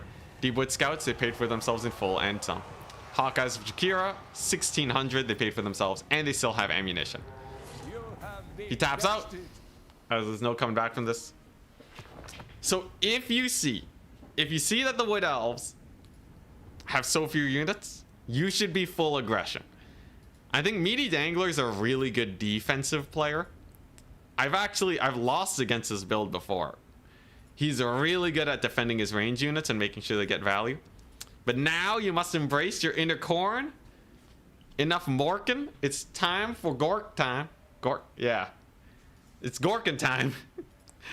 You have so many units at the start. He has one Stag Knight. Orion doesn't have stopping power. Ariel doesn't have stopping power. If you march forwards, because you know 1-to-1 summons, right? Your cavalry is going to be able to trade roughly even with his summons. You know, just look at the army difference, right? If you just march forwards and punch his face in like a true greenskin, you'll be fine. You have 3 units of chariots. You're always going to outnumber his cavalry. The archers can just march forwards and get into an optimal position.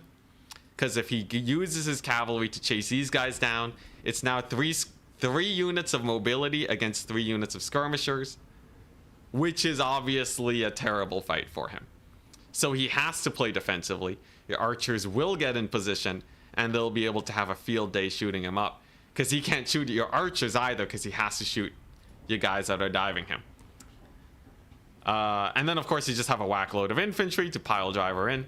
Don't waste time on Orion. Don't waste your time on Ariel, especially against Chariks. His lords have a plus 50% missile resist because he's a god at microing. So just don't bother with that. And then just 1-to-1 summon cavalry against his cavalry. Trade evenly. And then that means you're basically playing this composition versus this composition. Too much Gork and not enough Mork. I think that's about it. It's a good game to show off, though, the importance of getting the rush in. I think had you killed Orion, it would have been decent, too. But then if you went for him, you should have just full pile drivered him. And then just ignore the Dryads. Just ignore all his melee units, honestly. Fighting the Race of the Frozen Heart was so sad to see when you could have had a big dive in. Yeah. Otherwise, though, it was actually closer than one might expect. Well played overall. I hope you guys learned a lot from that. For me,